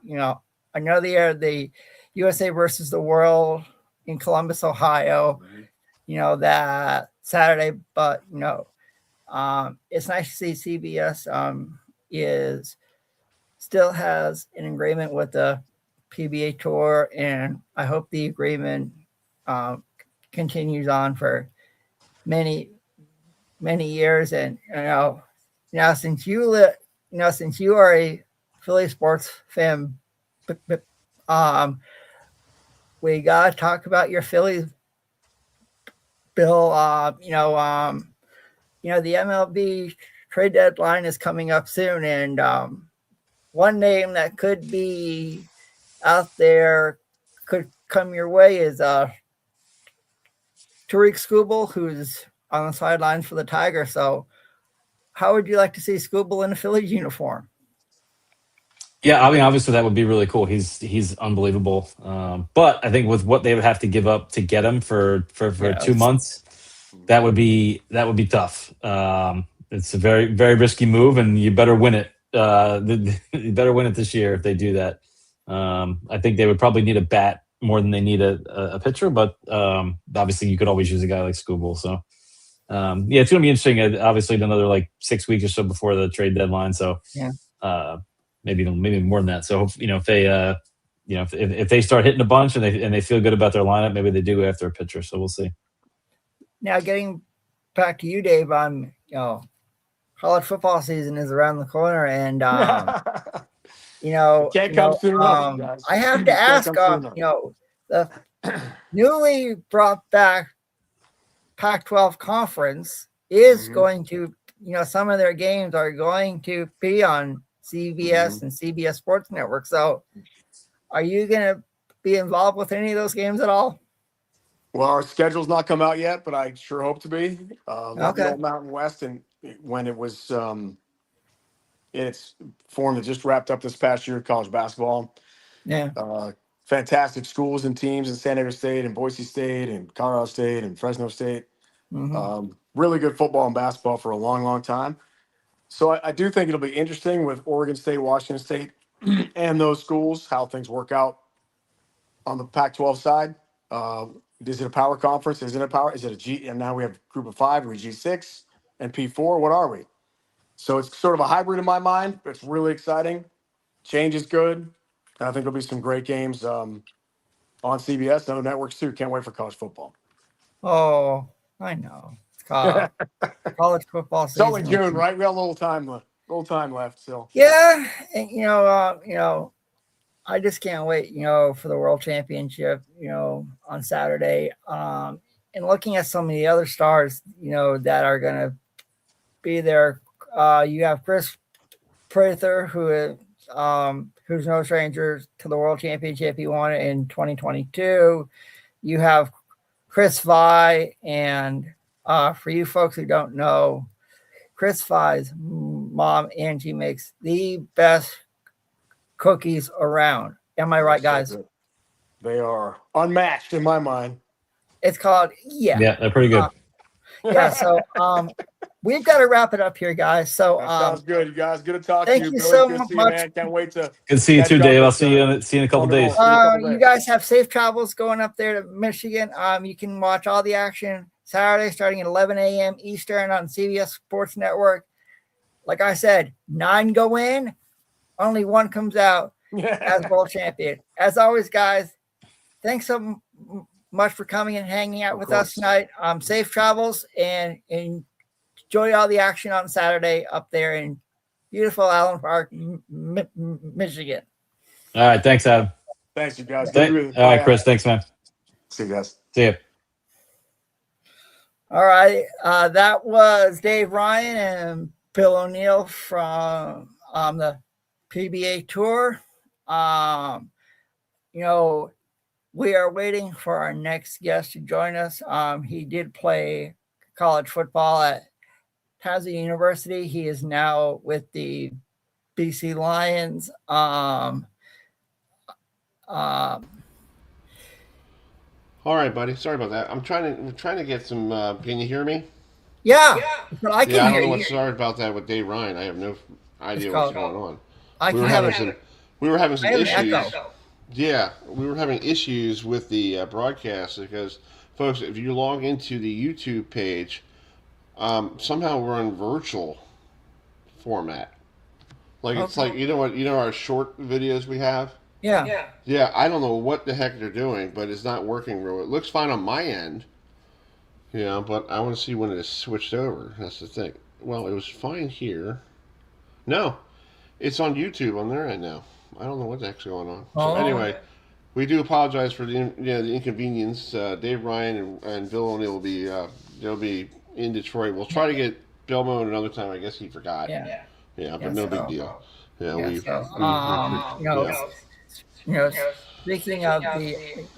speaking of bowling, we're gonna at 9:15. We're on the phone. Will be someone you saw when the PBA Tour was on ABC Sports. Chris Moore, who won the Senior Masters, is going to be joining us by phone. We're also going to have Shannon Pluhowsky, who won the BowlTV Open in Rochester, New York. Yeah. Here's Chris Moore from winning the Senior Masters on Sunday. So hopefully we'll see if we could So he'll be on hopefully on the phone at 9:15. I talked to Gene. He said he's all set to join us because he said he got the phone number. So look at that nice strike. You saw that a lot when we were kids growing up on ABC Sports. So anyway, so we'll talk to him. From Dallas, Texas. There's also national championship / world championship for bowling. Here are some clips from the past. You probably remember this one from Randy Peterson back in 1987. I do. Here it is. Here it is. 7 in a row. Here's the 8th frame shot. Right lane, Randy Peterson. Count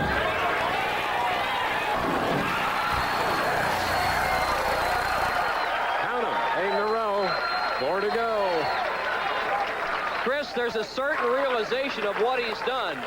We saw Pete McCordick roll that tremendous 300 in Los Angeles earlier this year. Nobody believed they could do it. It really wasn't in the back of their minds. All of a sudden, Randy, he just hit his head. He says, God, I saw it done just a couple of months ago. I can do it. I saw a guy from the PBA run to get a check, hopefully with a $100,000 figure on it. Everybody is wired. This is 8 strikes in a row, 9th frame. Okay. All right, so that was back in 1987.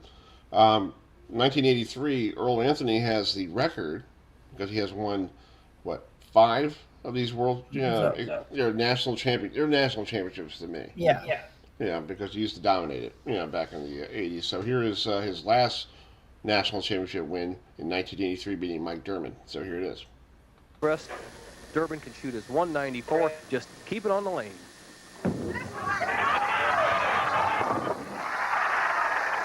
Earl Anthony, who's making his 3rd consecutive appearance, winning the True Value Open 2 weeks ago, and it is his 6th PBA National Championship, his 41st. PBA title and against a great winner in Mike Durbin. What a And they went on to have not only careers on the lanes, but off lanes broadcasting. That's Mike Durbin worked with Danny Schreiner, and Lansing worked with Jay Randolph when the PBA tours on NBC Sports. Exactly. So it's, you'll watch that Saturday at 11 a.m. on CBS Sports Network, and then the winner, because let me pull up the, I think I have the bracket here, the 5-man bracket. Here it is. So here's the, Jason is the 5th seed, Brandon is the 6th seed, Zach is the 7th, Jason Steiner, who we were trying to get on, and Darren Tang round out the top 9. Those 5 bowlers will bowl to get the number 5 seed, and then they'll join and they'll make the TV show at 1 o'clock, and they'll face the 4 seed. I think the 4 seed is Prather, right? I believe you're right. Yeah, and then winner of that, the old-fashioned step ladder, up and up and up and up, and then all of a sudden, and then they face EJ as the number 1 seed, and EJ has to win, or else he's not getting Player of the Year. It's strange, Chris. It's like when they announced that you have to win in order to be considered to be Player of the Year. I was like, well, I mean, if you look at 1987, Marshall Holman didn't win any titles, and he won Player of the Year. So I guess that's why they have it the way they do now. Yeah. Well, that's the reason why they made this rule. And to me, I feel like if EJ's leading every points and everything else, I think he should have won Player of the Year. But I guess back in the day when Holman did it in 1987, he didn't win it, and he won Player of the Year. And I guess people back then didn't like that. So I guess they put this rule in. But if you're Tom Clark, I think you should look into it and maybe possibly change the rule. Because if you're leading points, everything else, but you don't have a title, it's still, to me, I feel like you still dominated the whole league. Yes, you didn't win a championship, but like you said, he has to win Saturday no matter what. Because if he does, then I don't know if he's bowling in the Norm Duke Open. Is he bowling in the I'm Norm assuming Duke? he is. Assuming, yeah, I heard about that one. The one up in Pennsylvania. It's like 2 squads. Yes. And they take the 80 bowlers or something like that, or whatever. They split it in 2 squads, and then they're bowling from an alley that is 40 minutes down the road from Steel Brewery. So there's going to be So they bowl during the week, and then they move to Steel City Brewery on Saturday, practice, and then on Sunday they bowl the same thing, the top 9.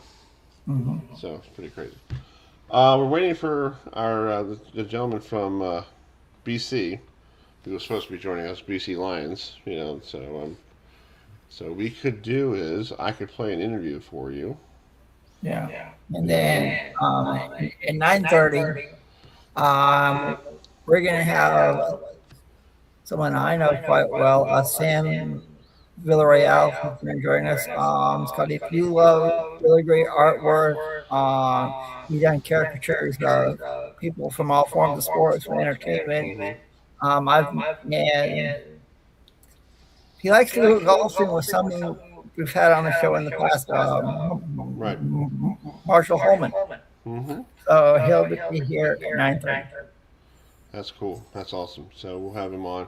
Let's finish our interview we had with Parker last week. This is part 2. We'll get the gentleman, Tibo DeMelli. I think I said Tibo DeMelli from BC Lions. He played football at Towson. We'll try to get on. This Canadian football started this past week up there in Canada, so they played during the summer. So here is the part 2 of our interview with Parker. At the foul line, is that the best pass I have, or do I have a little bit better? Right. Adam, you have a question for Parker? Yeah, so what's it like for you, to still compete against the legends like Walter Williams Jr., Pete Weber, John Janowitz. I mean, to me, it's simply amazing, at your guys' age, you're still out there competing and trying to do the best job that you can. Well, I feel very fortunate for that. Life brings us all challenges. Mm-hmm. And when I say that, I have been, and I'm knocking on my head for wood right now, I've been able to nip and tuck through the injuries, minor ones, albeit the same. And lo and behold, still go out there and produce some score from time to time. Yeah. Believe it or not, I'm sitting here right now telling you that 3 or 4 days before the PBA 50 World Series of Bowling, I ran through an unfortunate circumstance that I had to go to a doctor because I had they drained 90 cc's of water out of my right knee. Whoa. I could not bend my leg or get it any higher than 2 inches off the ground. Jeez. Okay, so bowling was the furthest thing from my mind at that point. And, I went in there and I remember my words vividly. I told the doctor when I went in to see him, I said, my knee, bluntly, is in your hands. He knew what I did. Mm-hmm. He knew my job, what I did for a living. But he goes, I understand, I respect that, but this is where you are right now, and this is what we have to do. Wow. So, fortunately, I'm going to say this. Thank God for him. He did his job to the measure that I was hoping for. And I'm saying once again, thank God that's all it was. Mm-hmm. And once he took the water out of my knees, slowly things went back into where they needed to be. And I bowled fairly decent at the World Series of Bowling, Mm-hmm. but by all means, nothing like what I did out here. Right. So, do you still have any side effects from it, or you feel like you're back to 100%, or how's the knee? I've got a knee brace on that I put. Okay. It's a slight one. It's no big apparatus, thank God. Right. But it's a subtle one that I have underneath my pants. Okay. That gives me a little bit extra support when I'm at the foul line. Okay. Do I feel I need it? I'm going to tell you right now, probably 4 out of 5 shots, I don't feel like I need it. But 1 out of 5 shots is that little bit of inquisitiveness that you go, you know what? I'm probably glad that knee brace is on. Right. That's good. Because it takes away the shock or the jolt and literally keeps things in perspective so that the next 4 shots, I can make that, real solid pass and I don't have to worry about anything. Right. Well, that's good. I'm glad you're getting better. That's great. And you seem like you're back to, 100% because you bowled really well this weekend. So I guess the knee's fine, and I guess you're ready for tomorrow's, senior masters there in Vegas, right? Yeah, exactly. We had practice today, and practice looked like it went okay, but today's today, and tomorrow's tomorrow. If you can't hit tomorrow, the guy that leads practice session doesn't necessarily win the tournament. Right. It's like exhibition baseball. Your team could lead the entire spring training, and when you come out of the gate, you could be 10-15 in last place. We know who we're talking about. The Mets. How bad we've been, but that's what sports is. Like you said, the guy practicing today was probably felt great, and he's like leading the practice, but that guy may not be there tomorrow. Correct. Yeah. Yep. So, Adam, you have another question? Yeah, for us? yeah. So, I've just talk about all the challenges that you've done with your kids on your YouTube channel, because some of them, Parker, I don't know how many takes it does to accomplish it, but it's awesome to watch. We have a good time with it, I can tell you that. Yes. It doesn't always turn out to be perfect. Right. I will say that, and we have some laughs and giggles along the way. But you're trying to make a match out of it. You're trying to enjoy yourself, but you're trying to be real about it to the people on the other end. That's true. Yeah, we've been watching. My girlfriend and I have been watching different ones, like The House and the Barneses. Chris Barnes and Ryan and Troy and Lisa, and his mother. Linda, they're bullying each other and like they're trash talking their parents. I'm like, that's great. Like if I did that to my parents, I'd probably be grounded by now. Yeah, because I don't trash talk my father. I know that, but it's great that you guys have these channels, on YouTube to show the bowling and show you guys competing against each other, to show other families and other people that you might learn something from the Parker Bones family or Chris Barnes' family or Packy's channel. It's cool. I like it. No question about it. Absolutely. And I think you guys need to do some trick things. I think Packy does all these weird tricks with the trying to use a bowling pin to throw it down the lanes and use an 8-pound ball, and it's great. It's great. It's great TV. That's why I look at it. It's awesome, and I enjoy it. Yep. Yeah. Yep. Yeah. We got the last. Adam, you have the last question for him. Sure. So, looking ahead, to the Super Senior Masters, what do you think is going to be a score that is going to win? And you mean for the regular Senior Masters coming up? Yeah, the one tomorrow. Yes. Yeah. Yes. Tomorrow. Yeah. The lanes, they're certainly tighter than they were at the Super Senior Masters, but we're still playing the outside part of the lane, and there's a fair amount of oil there. How long is it going to stay there? How long will they stay tight? On the left side, they'll stay that way most of the time. Okay? Mm-hmm. On the right side, they're always going to break down. It's just a matter of when. Right. I think a pretty good score for the guys that are going to be at the top, I don't think 220 is out of the question. And for a couple of those guys, it could be slightly higher than that. Okay. That's cool. Well, Parker, I want to let you go so you get yourself ready for tomorrow. Good luck with the Senior Masters. We'll be watching from the far here. And thank you so much for being such a great friend of the program. And we'll get you back on during the summer. Maybe we'll get your sons on and we'll talk a little bowling for a half an hour. That'll be cool. There we go. We'll look forward to that. All right, sir. Have a great rest of your night. Yep. Thank you. You too. All right. Take care, gentlemen. All right. See you. Bye. Yep.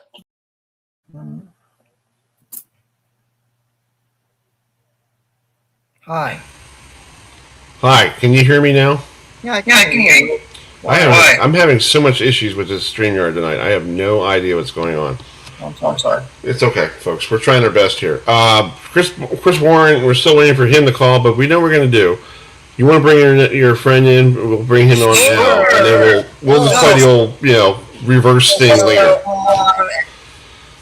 This gentleman and I have been together for a while, and he's doing a character done, good, done, your pets, or character bowling, NASCAR, etc. You like to go bowling with someone named Marshall Holman? So let's bring in someone I've known for a while. And incredible artist, Sam Villareale is joining us. Sam, thanks so much for joining us tonight. How did you get to know Marshall Holman? Oh my God! Thank you guys for having me. You're welcome. No problem. No problem. Thanks for coming on. Thanks, Chris. I appreciate it. Yeah, no problem. You were under the weather last week, so how are you feeling today? A lot better than last Tuesday. Yeah. Like I said, I would have been hacking all over your screen. Oh my God. Yeah, jeez. So talk about how'd you meet Adam, and how did you start doing what you've been doing? Because I like your artwork; it's pretty cool. It's on Facebook and all that stuff. God. Well, I met Adam on social media, so we were always messaging each other and contacting each other. But if he is not the biggest bowling in the universe, I mean, when I've gone all over the country, growing up in New Hampshire, I never thought this would happen to me. So it's been an incredible journey. So How did you meet them? Talk about how did you get started with your artwork? I love it. Oh, okay. Well, I never wanted to draw for a living. I wanted to bowl for a living. But I was a kid in kindergarten. I was the kid in kindergarten when everybody is just scribbling. I'm drawing like Charlie Brown and Snoopy. You know, the teachers are going, "How the hell is he doing this?" I go, "I don't know. I'm just drawing it." But I grew up 10 houses away from Bowling Center in Rochester, New York. So from 11, 12, 13 on, I lived there. I bowled, and there was no doubt in my mind that I was going to bowl for a living from 13, you know, and I practiced all the time. When I was 18, I wound up, of course, bowling in all the classic leagues, bowled in all the scratch tournaments, bowled in the regional, the Northeast PBA regional tournaments around New York, New Jersey, Pennsylvania. Couldn't make any money. And so that came abruptly to an end. So came home and said, well, I better find a way to make a living. So that's when I kind of started doing my caricatures. And it literally started. We were so fortunate back then. The PBA tour for years and years stopped in Syracuse, Buffalo, and Rochester. So my father and I, we went and we watched all week long for years. And when Marshall Holman came up in the mid-'70s, he was our family favorite. Oh, wow. My father loved him. He had so much character. He was, you know, and back then you either loved Marshall or hated Marshall. Yeah. Well, we loved him. So the tour was in Buffalo, and I drew a caricature of him, and we went there, and I was going to have him sign it for me. Now I'm a nervous freaking wreck. All right. I'm waiting for him to finish his 6-game block and just hoping everything goes good. And I got my little marker and my caricature of him. And doesn't he finish like split? Oh, geez. Oh, my God. This is going to be bad. You know, so bowling balls come throwing over the pack, and he's walking away, and I'm behind him like a little girl. Mr. Holman, can you? And he turns around and goes, what? I go, can you sign this for me? He goes, give it to me. And he takes it, and he takes my marker, and he goes, did you draw this? I said, yeah. He goes, it's pretty good. Come on, I'll buy you a Coke. And we've been best of friends for almost 50 years. Oh, wow. That's pretty cool. I'll be leaving in a couple weeks to Medford. I play in his member guest golf tournament every year, probably for the last 15, 20 years. Wow. Yeah. We had Holman on the phone and also on video throughout the years Adam had been on the show. Yeah. And to me, it's really cool to talk to Marshall. And he's so mellow out now. Oh. It's like, where is the Holman that we know that used to stick it, like the showboat when he was bowling like crap and we just played the clip of the 87 national championship against Peterson, and he mouthed it saying, "I'm done." Yeah. That's right, Sam. That's right. That's right. Yeah. But it's so good to talk to these. It's like for us, I'm 45. Adam's my age 44. too. Yeah. Yeah. And it's like we get a chance to talk to our heroes. Yeah. Yes. Yeah. Exactly. Like my mother even looked at me, said to me, she watched one of the programs. She goes, "Little Chris enjoyed talking to Pete Weber today. Did she? Did he?" I'm like, "Yeah, little Chris enjoyed it." Like little Chris was like talking to his idol. Exactly. Yeah. I tell people meeting Marshall Holman. Remember, this person on TV every Saturday afternoon that we watch. Now it would be like a kid going to Yankee Stadium and have Derek Jeter sign something. All of a sudden, you become best buddies. Marshall was bowling was it. So our friendship, it's just phenomenal. We're doubles partners in the USBC tournament, and we bowl. Oh, nice. Yes. Yeah, we bowl with we bowl the team with Tom Clark, his son Rory. Oh, that's cool. One year T.O. bowled with us, then Kirk Von Kruger bowled with us, but we always have last year Nate Purchase bowled with us, so Sean Rash has bowled with us, but for me, the artwork, I have met so many people that I would have never met in my lifetime.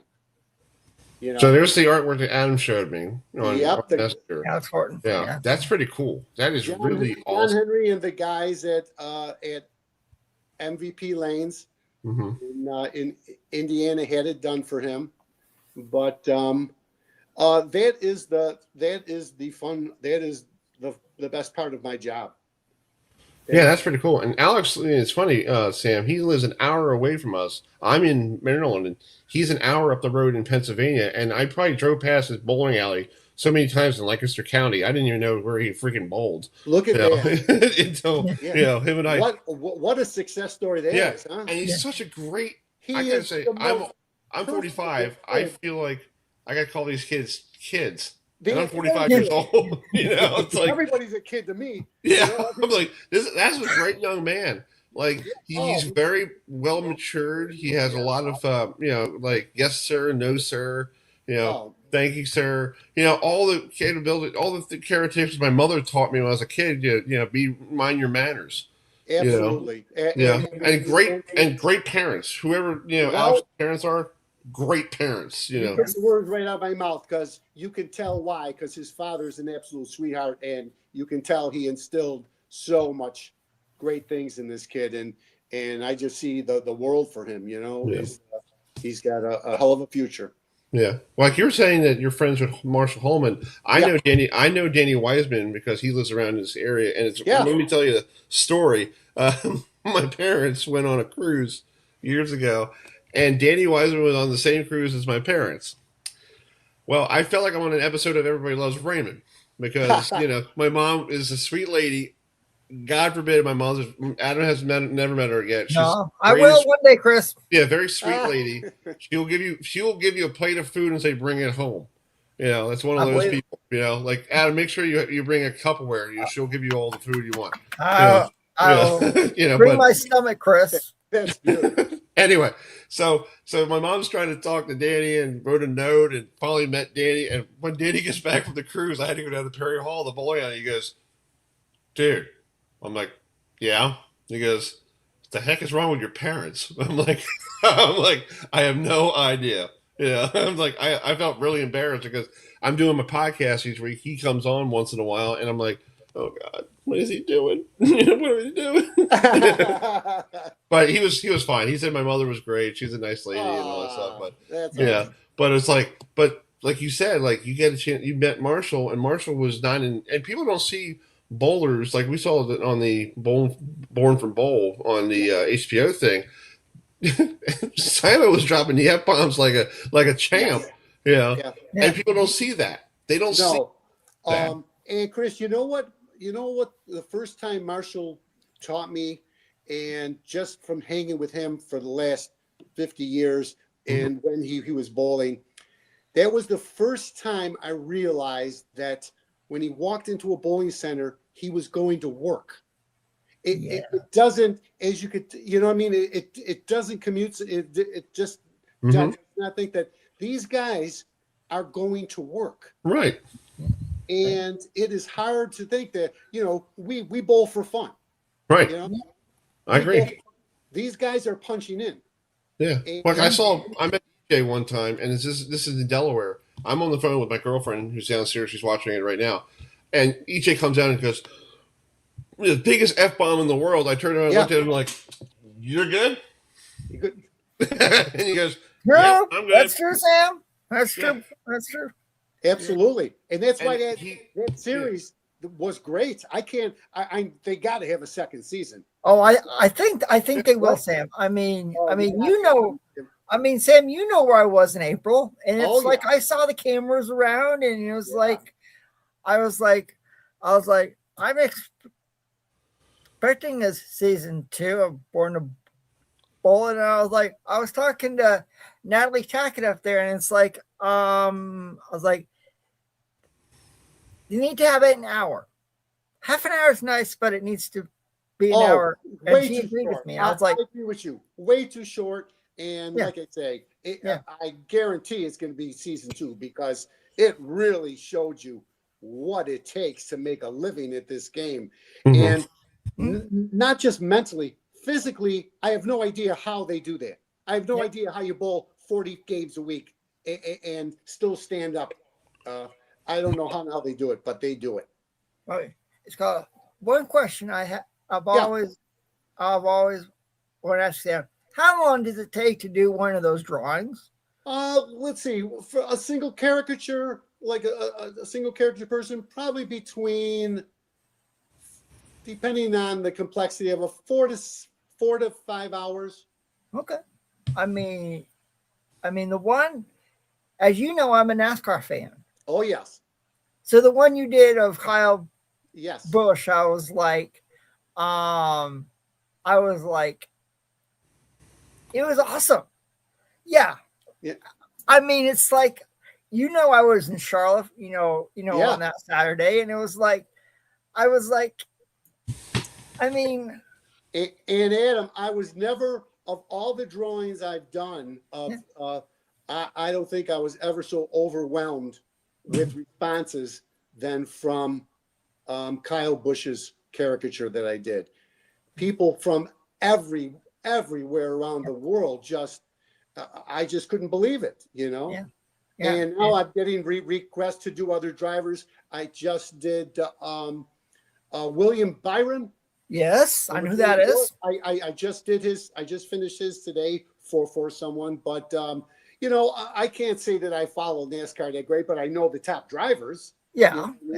But and that's the great thing about my job is that whether it's NASCAR, basketball, bowling, golf, hockey, especially hockey now, because Las Vegas is like my adopted city because my parents moved there about 38 years ago. So my son lives there now. My mom still lives there. So, again, they're in the Stanley Cup Finals. But I just love doing all sports. Yeah, I mean, it's like, obviously, I live in North Carolina. Oh, so who I'm pulling for to win in the Stanley Cup Finals. And going to give you an update right now. Carolina is leading Vegas 3-2 with 11:52 in the second period. So, still the second period. Yeah. So, you were mentioning golf, and it's like, you got a chance to meet the legendary announcer Johnny Miller, right? Well, I did Johnny Miller's picture when he retired. When the PGA Championship was in Rochester, in 2023, I did the whole CBS announcing staff, and they all got a copy and they all signed it for me, including Jim Nance, Dottie Pepper, Ian Baker Finch, Frank Nobilo, Colt Knost. It was awesome. To get to meet them, and they signed it for me. It was really great. Again, one of the very great perks about my job is meeting my idols and celebrities that are so great. Is there one person that you haven't drawn a picture of yet that is on your bucket list? Well, I get a lot of requests. I get around. I know. There's probably a few up there that are good, but I'll get to them eventually. Well, I know. I mean, I know that, but I'm looking. How cool is it to meet a legend in Jim Nance? Since my God, all of them guys. I'll tell you. Again, this was back in the 1980s because bowling in the Northeast, we bowl in the winter, we play golf in the summer. Yeah, that's right. So my idol growing up in golfing was Hale Sutton, and Hale Sutton's teacher was Jimmy Ballard. Jimmy Ballard is one of the greatest teachers ever, and in the 80s and 90s, he was probably the number one golf instructor in the world. Mm-hmm. Well, I read his book, and there was a picture of him on the back. I did a caricature, and I sent it to him. Within a couple weeks, I get a letter from Jimmy Ballard saying, Sam, thank you so much for the caricature. It's in my office. I'd like to invite you down to DeRail Country Club when the tour is down here as my guest. Cool. I go, what the? I go, there's no way. So I go down to DeRail, and the driving range is a double driving range. The driving range where the tour guys are hitting at the end is Jimmy Ballard's school at the time. And all his guys that taught him, they were down there. So I get there and I walk down to the range, walk in his office, and there sitting at a table was Jimmy Ballard, Hal Sutton, Curtis Strange, Sandy Lyle, J.C. Sneed, Seve Ballesteros, and me. Dang, Sam! Holy man! I know those names. The sad thing was, that was the days there was no phones. I didn't have a camera. I didn't have anything. Holy crap! So my! He got done with his meeting. He introduced me to everybody. He said, "Sam did this characters." We got up, and I walked with him to each player as they're hitting balls, and I was just in absolute shock being there. Yeah, I mean, And it's again one of the greatest thrills in my life. well, yeah. I mean, it's like, and correct me if I'm wrong. When Denny Schreiner and Mike Durbin had the ESPN broadcast, for people who don't know, it was the 1989 Mode Open in Milwaukee. You don't miss a trick. So it's like, if you watch that, it's called if you go on YouTube and watch that, in the beginning, you'll see a caricature that Sam did of those two. Yes. And they made the lips move. And they mentioned Danny and Mike, they do mention you. So how cool was it to do a caricature of those two? Oh my God, that was fantastic, and for them to put it on the air, that was so great, and Adam, well, you know, of course, you know the Tacketts really well. Yeah, I do. And in 2018, Tom Clark had me do the masking units for the Roth Holman doubles tournament in Columbus, Ohio. That's right. So I was there with Marshall and Mark, and they had my caricatures up on the thing, and that's where I got introduced to Lee Sand and Bowler X. I know who that is. Yeah, I know that is when, too. Yes, that's when I started doing all the work for Lee and Bowler X and all their staff, as you know. So and that's also another great meeting that I had in my career. They're wonderful. Lee and Krista. Lee and Krista, They're just great people. And you've met them a million times. I have. Right? I have met them in person. Yeah, and it's like, growing up, living in New Hampshire, watching a PBA tour on ABC Sports, it's like, I mean, the closest stop for me was Hartford, Connecticut, and the Greater Hartford Open at Bradley Bowl at Windsor Locks, Connecticut. It was the tournament right before the TOC, and I was like, and it was right next to Bradley International Airport, and you could hear the airplanes from right next to it. Right, yeah. And it's like, when I saw that, I was like, one day I'll get there. One day I'll see the PBA Tour in person. So, as you know, 2015, I went to Indianapolis, Indiana for the TOC when it was held at Royal Pin Woodland. And as you know, Sam, the rest is history. And it's like, I never thought I would know the people I do, meeting Tom Clark and Everybody we had Dave Ryan on earlier, meeting Dave Lamar, Randy Peterson, Kimberly Pressler, and you'd have done a caricature of her. And, and it's like, I mean, I don't know. I mean, it's like, it's like little Adam knows Walter Ray Williams Jr. I've had my picture taken with him. It's like I've shaken his hand. He knows who I am. It's like, absolutely. I mean, it's like you've been Marshall Holman and you've been friends with him for 50 years. Well, I've known EJ Tackett and Natalie Tackett for as long as I've been, probably in the country. And they've come into where I work twice. And it's like, I don't know, Sam. It's like, it's like I'm on cloud nine and have you and I come down yet? No. Yeah, it's like, no. It's like a lot of people don't realize, when it comes to the PBA tour, it's easy, it's easy access for the fans, since, it is easy. It's like,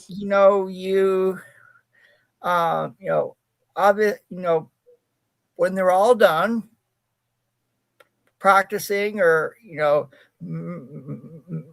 match play after they go to the paddock, to drop off their stuff, here they are in front of you. And there's no there's no fee to, have them sign anything. And it's like, they'll sign bowling balls, bowling pins, pictures, they'll take pictures with you and they love interacting with the fans. And it's like, you can't do that at a major league not baseball at all. game or the NFL, or it's like, that's why it's like, if you want to, if you are a bowling fan and you've never gone to a PBA tour event, whether it be a national event or even a regional event, you see absolutely Kyle Troop won a regional event and he just won it last week. Yeah. And it's like, you'll see these guys at regional events. You'll see Walter Ray bowling a senior regional or, a senior national tournament. And it's like, it's like, I don't know. Bowling's got some wonderful people in it. Oh, yeah. And you make friends for life. Yeah. And it's like, all the fans that I've, gotten a chance to know from the PBA tour, like, Jeff Riggles. And it's like, I've met him in person at the 2016 PBA Tour World Series of Bowling in Reno. I met him and his girlfriend, Susie. It's like, I've known you, it seems like forever.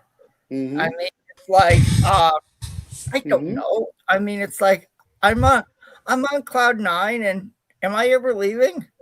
No. And Chris, you're the same way. You never thought you would interview all the people you have, from the world. No, I was very fortunate that I met Tim Chris, who lives here in Bel Air, who I knew about him because I bowled with his nephew a long time ago when I was a kid. And I knew about this guy, Tim Chris. I'm like, okay, he's a bowler. He's from Bel Air. Okay. And then we had the Forest Hill Regional, and I reached out to the PBA to get him on the show because I was doing the college station. And ever since then, he's been one of my friends. Mm-hmm. And it's cool that he met me. I had an opportunity to meet Danny Wiseman. So basically, I had, like, 1 year I had at the college station, that radio station, I had Walter, Tim Chris, and I think I had a couple other people call in. And it was like, my mom said it sounded like a campfire. Yes. Yeah. Yeah. So. Yep.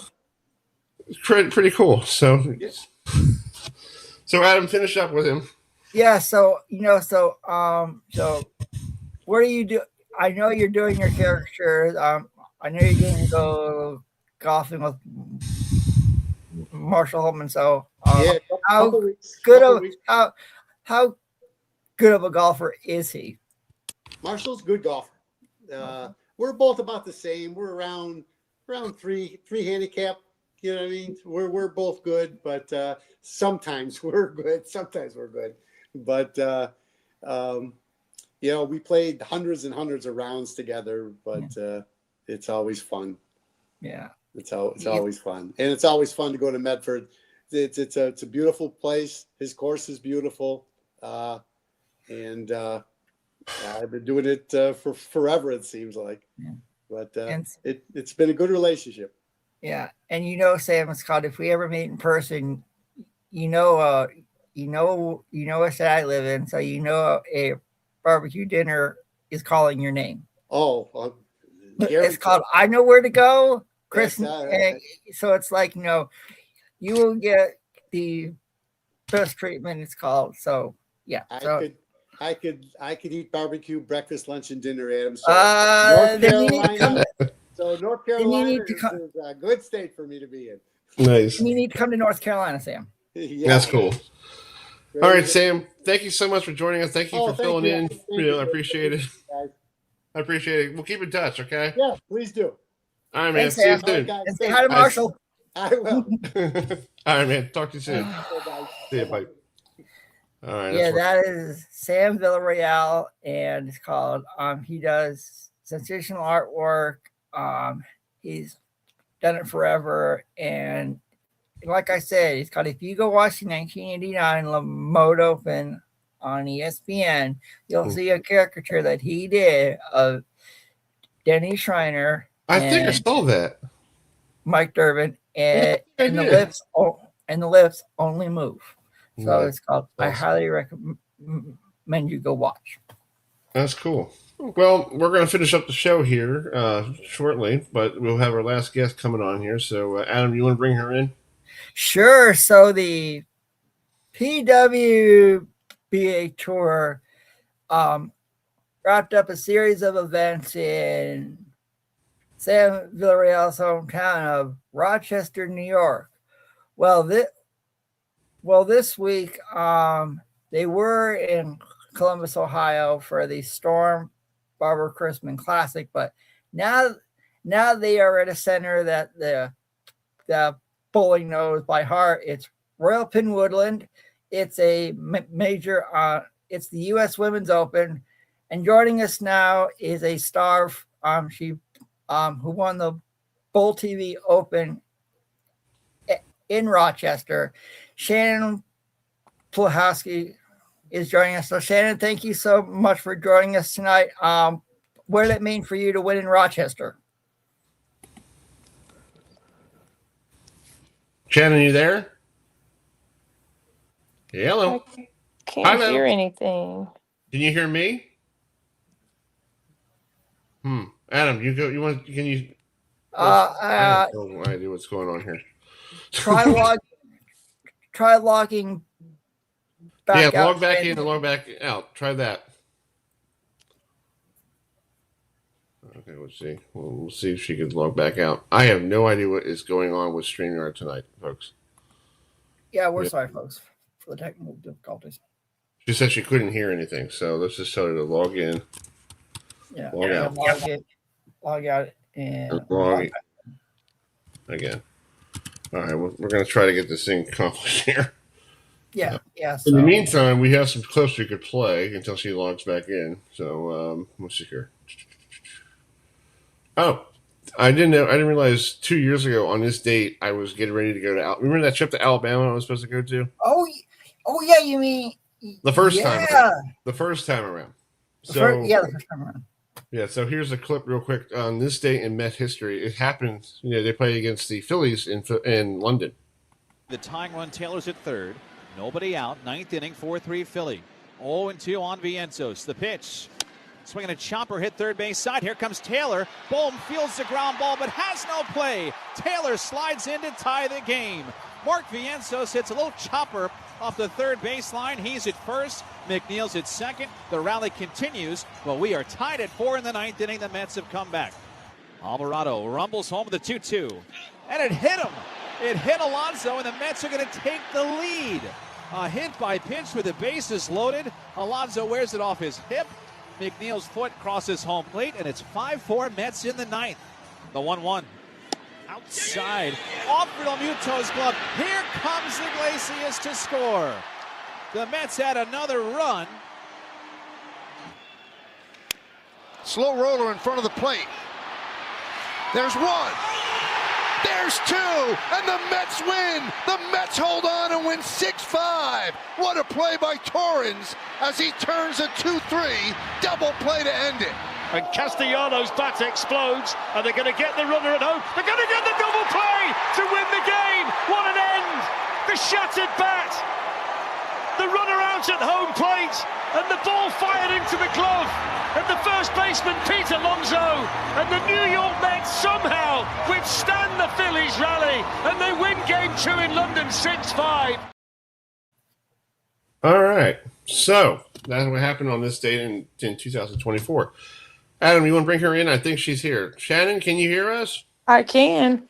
Hello. Sure. All right. So, folks, our last guest of the night. Sorry for the technical difficulties. I'm having problems on my end here. I have no clue what's going on with StreamYard tonight. So yeah. So Shannon, thanks so much for joining us tonight, and just talk about your win in the Lilac City in Rochester. I've had some good success in Rochester, so excited to see that was on the schedule again after ending there last year. And then when we went there this year, it just another great shot here. Goes through the pins. And one. Sorry, go ahead. I hit the wrong button. Go ahead. Sorry. Oh man. Yeah. I said I've had good success in Rochester. I was excited to see we're going back there after ending the year last year there with 2 wins. And then just missed cashing the first event, and then to end up winning the second one and finishing second, it was almost like what happened last year. So just good week. Yeah, it was a good week up there in Rochester. I know you guys are getting ready to bowl in the U.S. Open this week. What's the preparation like getting ready for this big tournament for you guys? You got a lot of games ahead of you. Yes, we just ended in Columbus on Saturday. So we are, right in the prime of the season, bowling a lot of games. And so I think physically, I'm sharp going into the U.S. Open, feel like I'm throwing it pretty good, and, excited to see what happens. Adam, you have another question? Go ahead, bud. So where you bowled is a hotbed for women's bowling, the University of Nebraska. What was it like for you, to bowl at a historic place?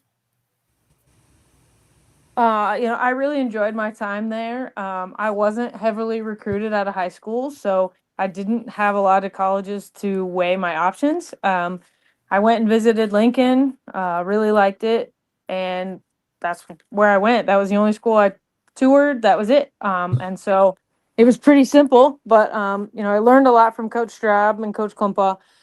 Coach Straub and I still keep in touch now. When we were in Lincoln a couple years ago for the U.S. Open, he came by and, helped when he could, just make sure I was on the right track.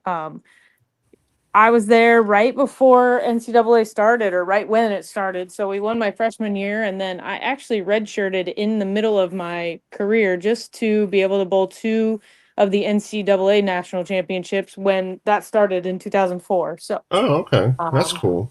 Nice. Yeah, we had Bill on a couple times, and you probably know this, and a lot of people don't know this, but he was actually part of a classic broadcast back in the day. He was on the telecast when Mark Roth hit the 7-10 split, and we asked him about it, and he's like, yeah, I had a chance to win that match, and all of a sudden Mark gets his split, and I'm thinking like, yeah, I got the match well in hand, and Mark makes the 7-10. He's like, I guess I'm going home now. Right. I'm like, but he's a nice guy. He was a really cool person to talk to, and what was it like working? What was it like having a coach who had that PBA experience to help you get yourself where you are today? Definitely having somebody who's done it, right? Like, I always feel like when you compete in whatever you're doing or trying to coach, you have a little better knowledge. So having someone who traveled, who bowled in a lot of places, who saw a lot of different things, I think helped us be prepared for the unexpected, right? Like he had seen a lot of things, so he could help us through situations that we might have been a little uncomfortable in and made them more comfortable so we weren't behind the 8 ball. Right. Adam, you have another question for Yeah. us? So this week you y'all are in a center that bowling fans know quite well. What's it like for you to bowl at Royal Pin Woodland outside of Indianapolis, Indiana? It's always exciting to go to places where bowling is big, right? Where people support it and they come and watch and they cheer. And, nobody wants to go to somewhere where the venue's empty.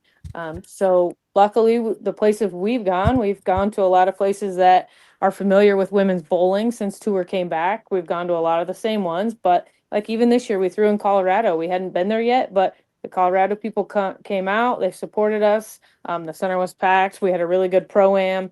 So it's nice to, have people in the audience and want to be there watching, the professional tour. I mean, I can say this to you next year, the U.S. BC Women's Open Championships are taking place in my home state of North Carolina. So, and I know that for the U.S. BC Queens is going to be as well. So I'm planning on going there for a couple of days and see you guys perform in person, since I never have and I've always wanted to. So it'll be cool. It'll be cool to see a major for the first time ever.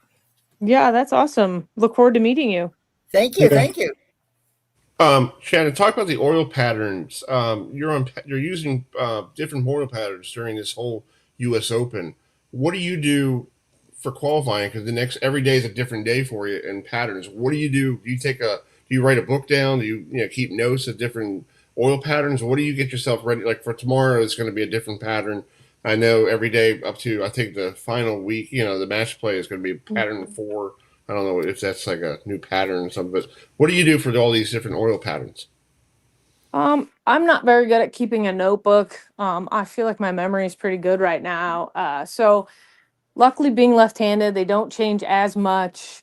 There's only 36 on every squad. So I haven't looked at it to see how many other lefties are on my squad, but if there's not very many, pretty much what you see is what you get. And so kind of how they start is how they stay.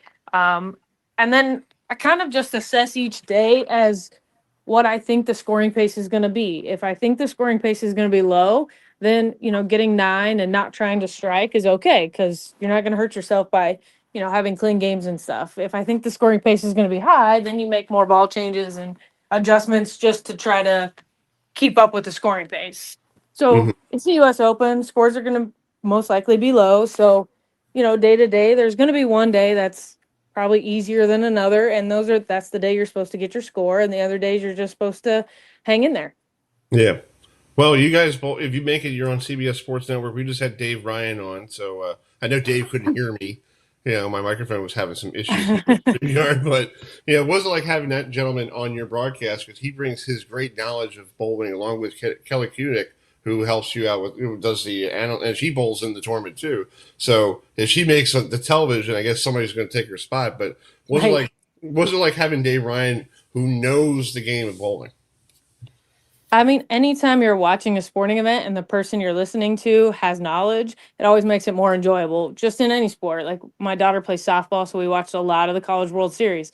And having those people, Holly Rowe and Beth Mowens, who've been on there for a long time, and they have a lot to talk about, it makes it more enjoyable. You learn things that you might not have known. And so I think bowling's the same way, right? Our sport is so complex that you can't see what you're bowling on. Kelly does a great job of breaking down the oil pattern and how, we're going to play the lanes, or how she played the lanes. And that gives the viewer something to watch for. Like you watch them start here, and then they're going to migrate as the games go on into a different part of the lane. And then you see different balls. Bowlers like bowling balls. So having somebody that can tell you why we're throwing a ball we're throwing might help the viewer pick a new ball. Nice. Well, Shannon, I appreciate you joining us tonight. Good luck this week at the U.S. Thank you so much. And we hope to see you on Tuesday night. We'll hopefully, if you win, we'll love to get you back on after the tournament's over. Sounds great. Yeah, so I good look luck, forward and to it. we'll keep in touch. Okay, thanks so much, guys. All right, see you. Bye. All right. Well, I guess it's That was Shannon Pluhowsky, former star at the University of Nebraska in Lincoln. And so, Chris, next week, our final show, right? Yes, we take a little two-way.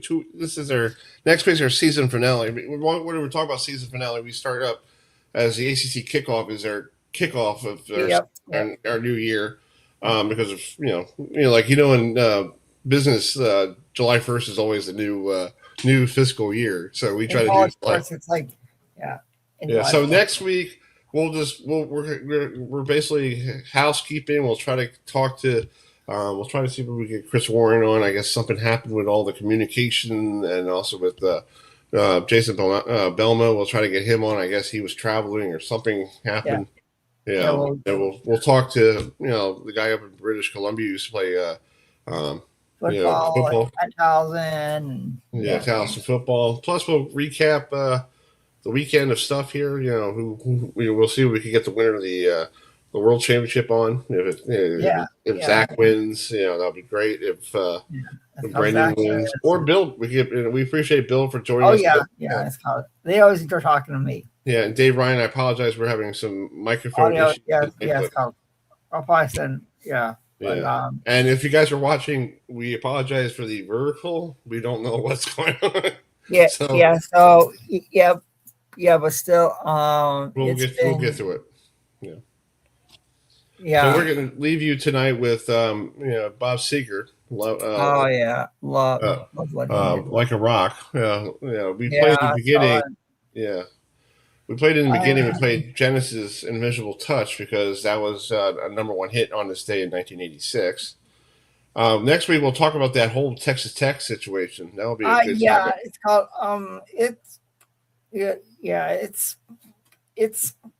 it's crazy. That's all I'm saying. We'll get somebody on from Texas Tech, or we'll get somebody on from the NCAA or somebody to talk about it because I think we all need to know what the heck is going on here. We'll get. The kid played for Indiana, betted on Indiana football. No, it's because it was Cincinnati. No, he actually was. I guess he played for Cincinnati, but he bet on Indiana football. Okay. It's a weird situation, and now, we'll get into it next week. The Big 12 people, the members of the Big 12 are thinking about boycotting Texas Tech games. Hey, Chris. Yeah. You saw what Nebraska and Georgia are thinking about doing, and it's not just football; it's all sports. And they play Texas Tech. So so we're gonna talk about it because this sounds like a Pete Rose situation. That if you gamble on sports, I was talking about this with some friends over the weekend, and it's crazy. Yeah. All right, we'll see you all next Tuesday night. We hope hopefully get the audio better and all that stuff. But thanks for joining us. Enjoy the NBA Finals tomorrow, and we'll talk back next week. Stanley Cup Finals. Enjoy the College World Series in Omaha. Yep. And we'll see y'all next Tuesday for our season finale. Yeah. So here it is, Bob Seger. Have a good one.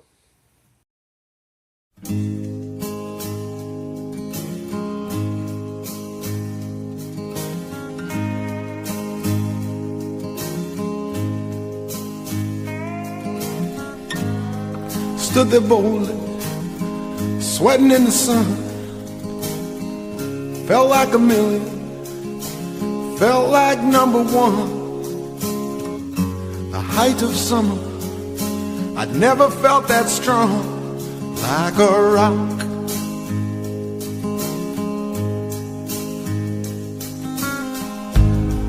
I was 18, didn't have a care. Working for peanuts, not a dime to spare. But I was leaning, solid everywhere, like a rock.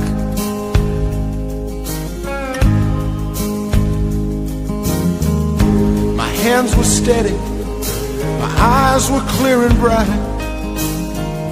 My walk had purpose, My steps were quick and light,